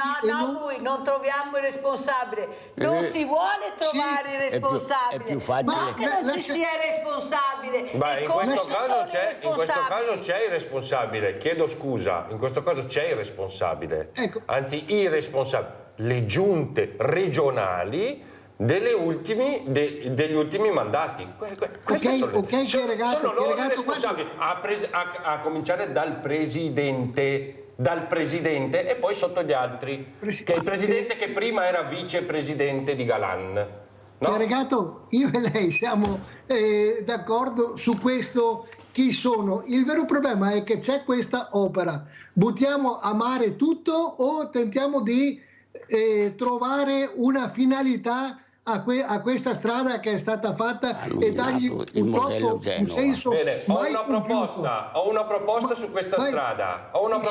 Se noi oggi diciamo pagano, ed è giusto che pagano per dove hanno sbagliato, sono d'accordo, però poi la strada ce la troviamo, se la ritrova anche chi non c'entra niente e deve far di necessità virtù. È su questo che la politica si deve interrogare, perché se noi diciamo mettiamoli tutti in carcere perché hanno fatto uno scempio, l'opera resta a chi non va in carcere. Abbiamo Giulia in linea. Giulia, attendi per cortesia perché devo mandare assolutamente questo servizio che è importante. Polemica, fiaccola olimpica, un imprenditore cosa dice? Andiamo a sentire. Una pesante dimenticanza che ha lasciato quantomeno stupite le imprese del distretto dello Sport System, quello tra Asolo e Montebelluna. Usa parole diplomatiche ma lo scontento è evidente. Il presidente di quello specifico mandamento di Confartigianato, Fausto Bosa, commentando l'esclusione di Treviso dal tragitto della fiamma olimpica. I tedofori partiti da Olimpia gireranno l'Italia e il Veneto calpestando il suolo di 5 province su 7, tagliando fuori la Marca e Rovigo. Bene che passi per tutta l'Italia questo simbolo di sport, di pace, di unione, però non passare sulla provincia di Treviso, che è la provincia dello sport, e in particolare nella zona di Asolo-Montebelluna, che è il distretto dello Sport System riconosciuto a livello mondiale come proprio dedicato agli sport di montagna, agli sport invernali. Ci sembra che sia una dimenticanza e speriamo che qualcuno possa anche fare delle piccole variazioni sul tracciato per farla transitare in queste terre. Eppure per la Marca passeranno nei giorni delle Olimpiadi invernali di Milano Cortina Cortina 2026, migliaia di persone tra atleti e visitatori, gli aeroporti di Verona e Venezia a fare da volano, la Pedemontana a indirizzare il popolo olimpico verso il bellunese. Assurdo aver escluso il trevigiano dal tragitto della fiaccola, neppure l'accoglienza a quanto pare fredda riservata dagli sponsor veneti alle Olimpiadi invernali, come avrebbe fatto notare il presidente della Fondazione Milano Cortina, Andrea Barnier, giustificherebbe questa scelta. Se gli dedichi questa attenzione alle aziende che potrebbero essere le prime interessate, che sono quelle del distretto dello Sport System, dopo tante volte magari le aziende sono alle prese con le chiusure dell'anno e le attività e non ci hanno ancora pensato, perché noi italiani, come sempre, come quando eravamo a scuola, le cose le fai sempre all'ultimo minuto. Ma secondo me gli sponsor mi auguro che arriveranno, anche perché l'indotto che genererà questo evento sarà importante, quindi sicuramente le aziende arriveranno a mettere, a sponsorizzare la cosa. La sorpresa, ma anche il dispiacere di non poter includere nel percorso del fuoco di Olimpia zone simbolo come Cimagrappa. La speranza è poter correggere il tiro. Si faccia magari una cabina di regia e si proponga alla Fondazione Milano Cortina di dire: saremo anche proattivi ad aiutarvi nella ricerca di sponsor, ma voi abbiate questo gesto di cortesia nei confronti del nostro territorio. Allora Giulia, velocissima, ciao. Sì, ciao Mirella, buongiorno a tutti i tuoi ospiti e a tutti. Visto che hai là anche un bravo imprenditore, Mirella, sì, visto che hai là un bravo imprenditore, mi hai sentita fino adesso? Sì, allora volevo dire, Mirella, che è troppo comodo adesso passare la palla agli altri, che dobbiamo pagare noi o lo Stato, perché lo Stato i soldi li dobbiamo dare noi. Perché Mirella, l'imprenditore bravissimo là che hai là, e anche Clemente Chiericato, lui i pensieri non li tira via il Veneto o lo Stato, se li deve risolvere. Allora Mirella, quando vanno a tagliare i nastri che sono in pompa magna e fanno bella figura loro, e invece adesso si devono prendere le loro responsabilità. Ti ricordi quando ho detto quel giorno che se dovessero tirarli fuori loro i soldi non andrebbe nessuno in politica? Ha detto l'imprenditore adesso, grazie Giulia, sei stata chiarissima, devo correre. Allora, prego, come commenta le parole che abbiamo sentito? Ma guardi, sarebbe da fare un passo indietro. Quel signore di prima ha detto il modello Genova. Il modello Genova è stato più facile buttare via il presidente. Io non parlo di politica, proprio non me ne ha mai fregato da fare, e buttarlo via quello, perché ha fatto una cosa che non doveva fare. Perché che figura ci hanno fatto adesso tutti gli altri?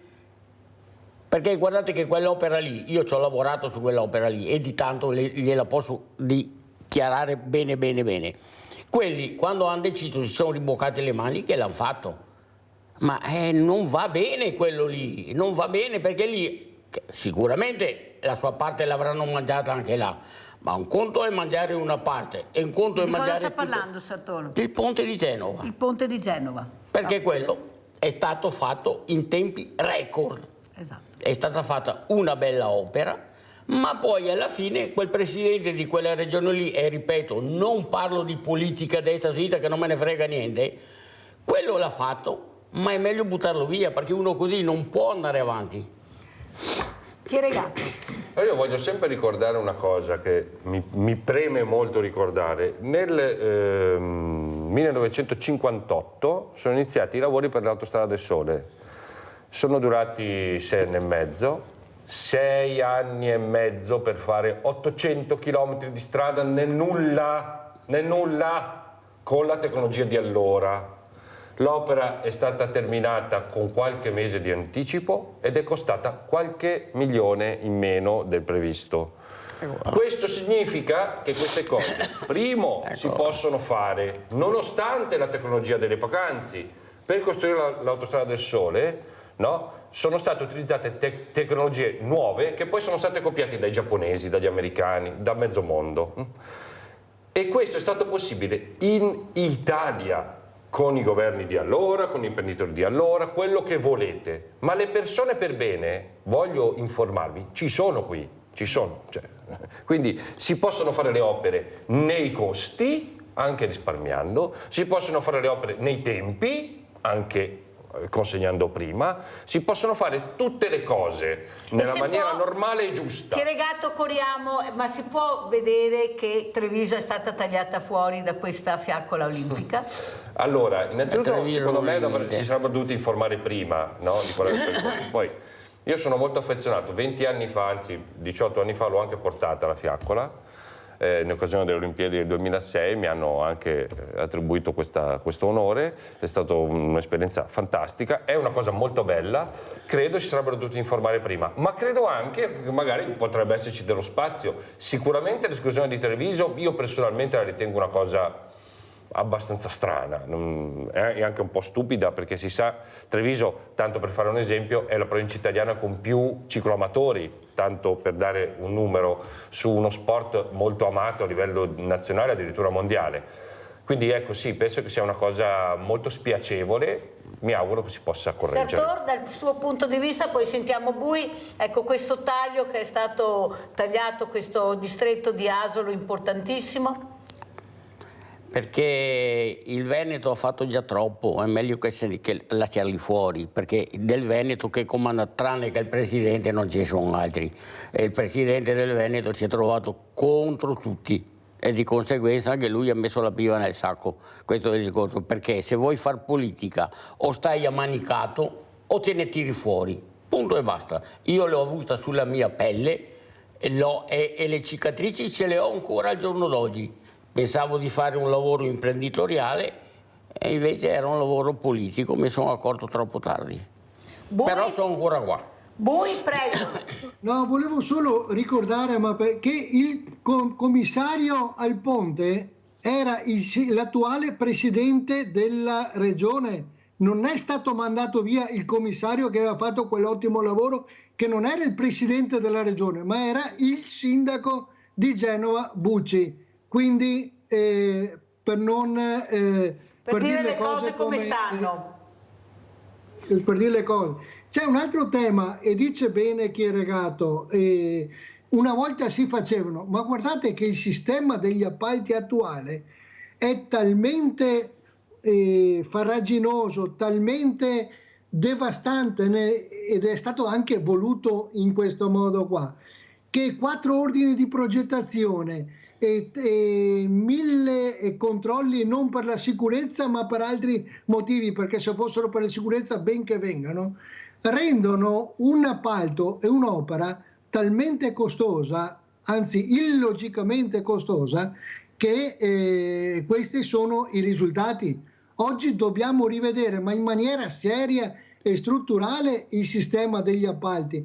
Non basta dire voglio combattere la corruzione aumentando i controlli.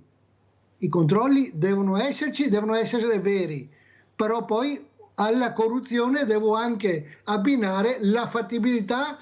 Ma scusi, Bui, lei è stato anche un politico, è stato anche già presidente provincia di Padova. Ma mi spiega questo meccanismo degli appalti? Ma io ditta vinco l'appalto. Poi mi ritrovo che devo subappaltare non a un'azienda, a 5-6 aziende. Allora appalto su subappalto, su subappalto, su subappalto. Alla fine qualcuno fallisce e chi è che ne paga le conseguenze, Sartor? Prego. Sempre i soliti. Sempre chi non c'entra paga. Questo è il concetto. Chi combina la gaffa non ha mai pagato in Italia, mai, perché c'è un circolo vizioso che dopo arriva sempre a quello che non si può difendere e quello paga. Non è lì che fanno i soldi. I soldi con gli appalti, adesso voglio essere molto chiaro così almeno evitiamo tanti giri di parole. Io vinco un appalto, ok, per una cifra, cioè 1 milione, ok? Inizio i lavori e sono già d'accordo con la parte che mi ha affidato l'appalto, attenzione, ok? inizio i lavori, faccio i subappalti, quello che serve. Innanzitutto devo allungare il brodo, questa è la prima cosa che bisogna fare, allungare il brodo, quindi inventarsi cose, ho trovato una tubatura, ho trovato un reperto archeologico, ho trovato quel cavolo che è.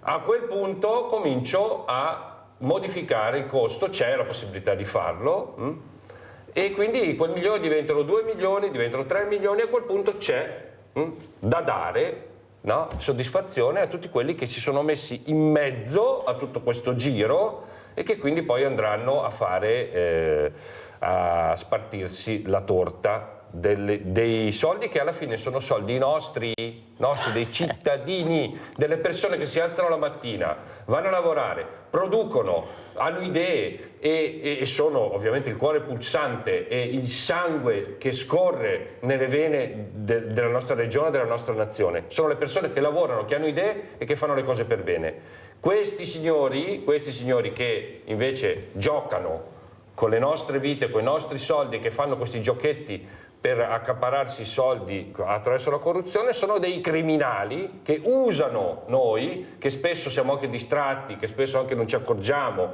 di queste cose, di queste porcherie che fanno. No, non le sappiamo, non è che siamo distratti, e non le sappiamo proprio, non le sappiamo. Però quello che traspare, Sartor, poi vado anche da Bui, è che si continua a dire mancano gli operai, mancano i giovani, ma le scuole di formazione, scuole di formazione che avrebbero dovuto sfornare da anni tutti questi ragazzi, perché non è vero che i ragazzi non vogliono più fare certi lavori, gli ITIS erano strapieni di giovani, li hanno cancellati, perché bisogna fare l'avvocato, bisogna fare il medico, adesso è sparito tutto. Prego, Sartori. Mirella, il fatto è questo, che quello che c'era, che funzionava, non l'hanno modificato, lo hanno tolto, perché adesso io parlo da imprenditore, ma la famosa scuola dell'apprendistato era una istituzione che portavi la gente in 2, 3, 4 anni a avere un mestiere in mano.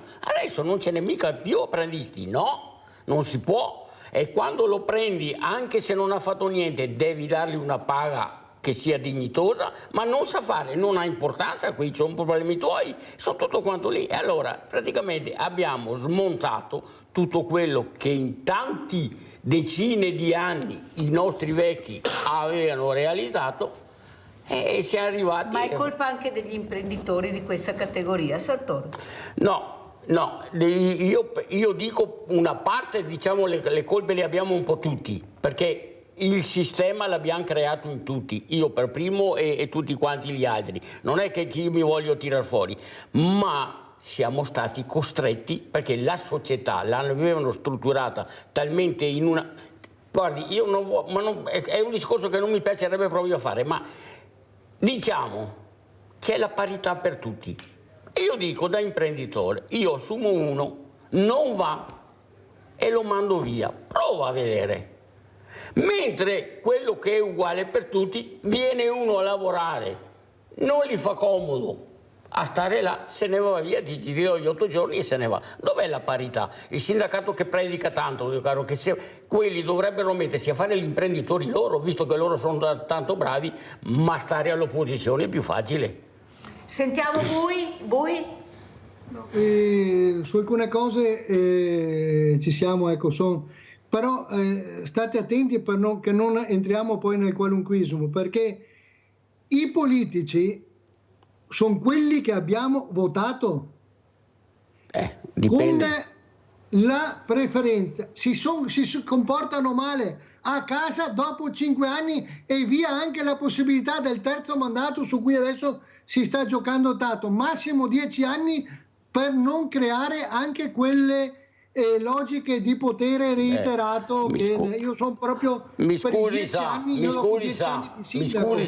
anche quello. Fermo, perché sennò uno parla sopra l'altro, prego. Mi scusi un attimo, anche quello non mi dica che è una cosa, perché se un governatore è un governatore che ha fatto il bene della regione, Perché lo mando a casa? Fermo, Chieregato, perché lo mando a casa? Perché come in tutti i lavori del mondo e come in tutte le cose che funzionano, quando una persona occupa, soprattutto a livello politico, occupa una posizione per più di 10 anni, è sicuro che farà un lavoro peggiore di prima.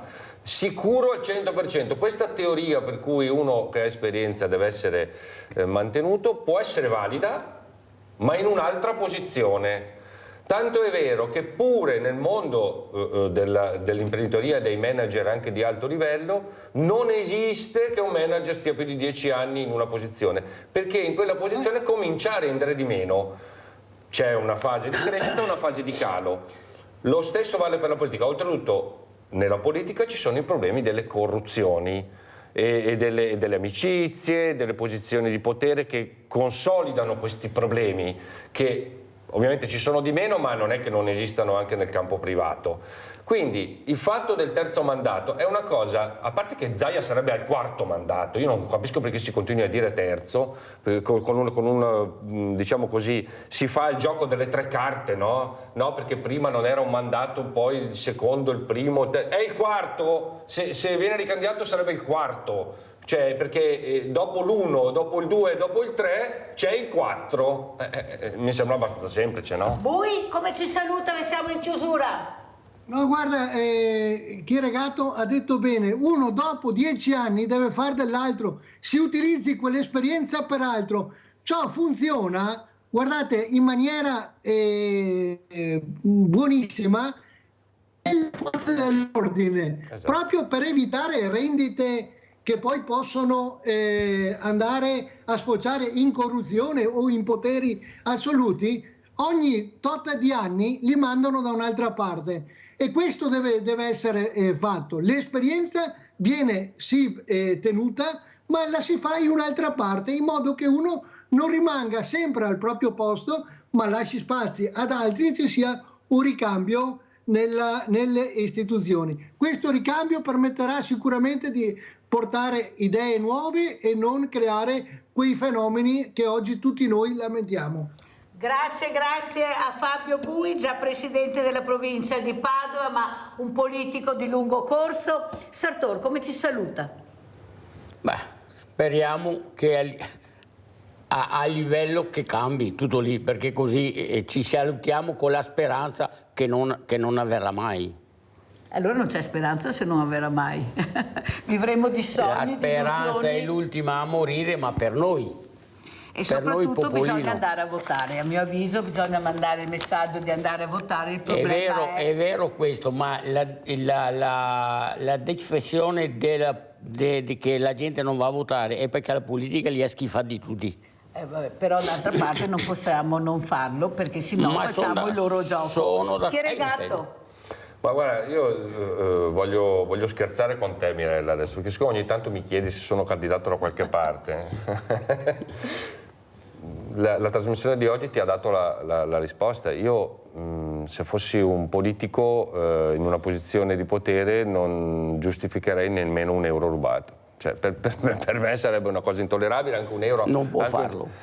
E infatti non faccio politica attiva. E infatti è per questo. Cioè, diciamo così, una piccola tassa da pagare dentro l'illegalità è una cosa normale dentro il mondo politico. Ecco, non è normale nella mia visione delle cose, penso io, nella visione anche di milioni di altre persone, però giustamente, come diceva Bui, poi queste persone vengono votate, quindi alla fine forse nel profondo alle persone sta bene che si facciano certe cose, che si continuino a fare certe cose. E adesso non voglio aprire un nuovo argomento, come io ho detto, le ultime elezioni regionali il presidente Zaia ha preso il 78%, evidentemente al 78% dei veneti sta bene, ad esempio, che la sanità venga ceduta in blocco a imprenditori privati. E invece io vi lascio con queste sinfonie di un dono, questo brano bellissimo eseguito da questa nostra orchestra fatta di ragazzi dai 12 ai 25 anni. Questo è il nostro futuro. Sartor, Regato, Bui sono questi giovani, perché non ci sono le baby gang, ci sono anche questi ragazzi. Ma questi sono l'oscuro. Non importa, ma io li faccio vedere, perché ci sono. Sinfonie di un dono, ciao ciao, ci vediamo lunedì. Grazie tantissimo ai miei ospiti e veramente buon fine settimana.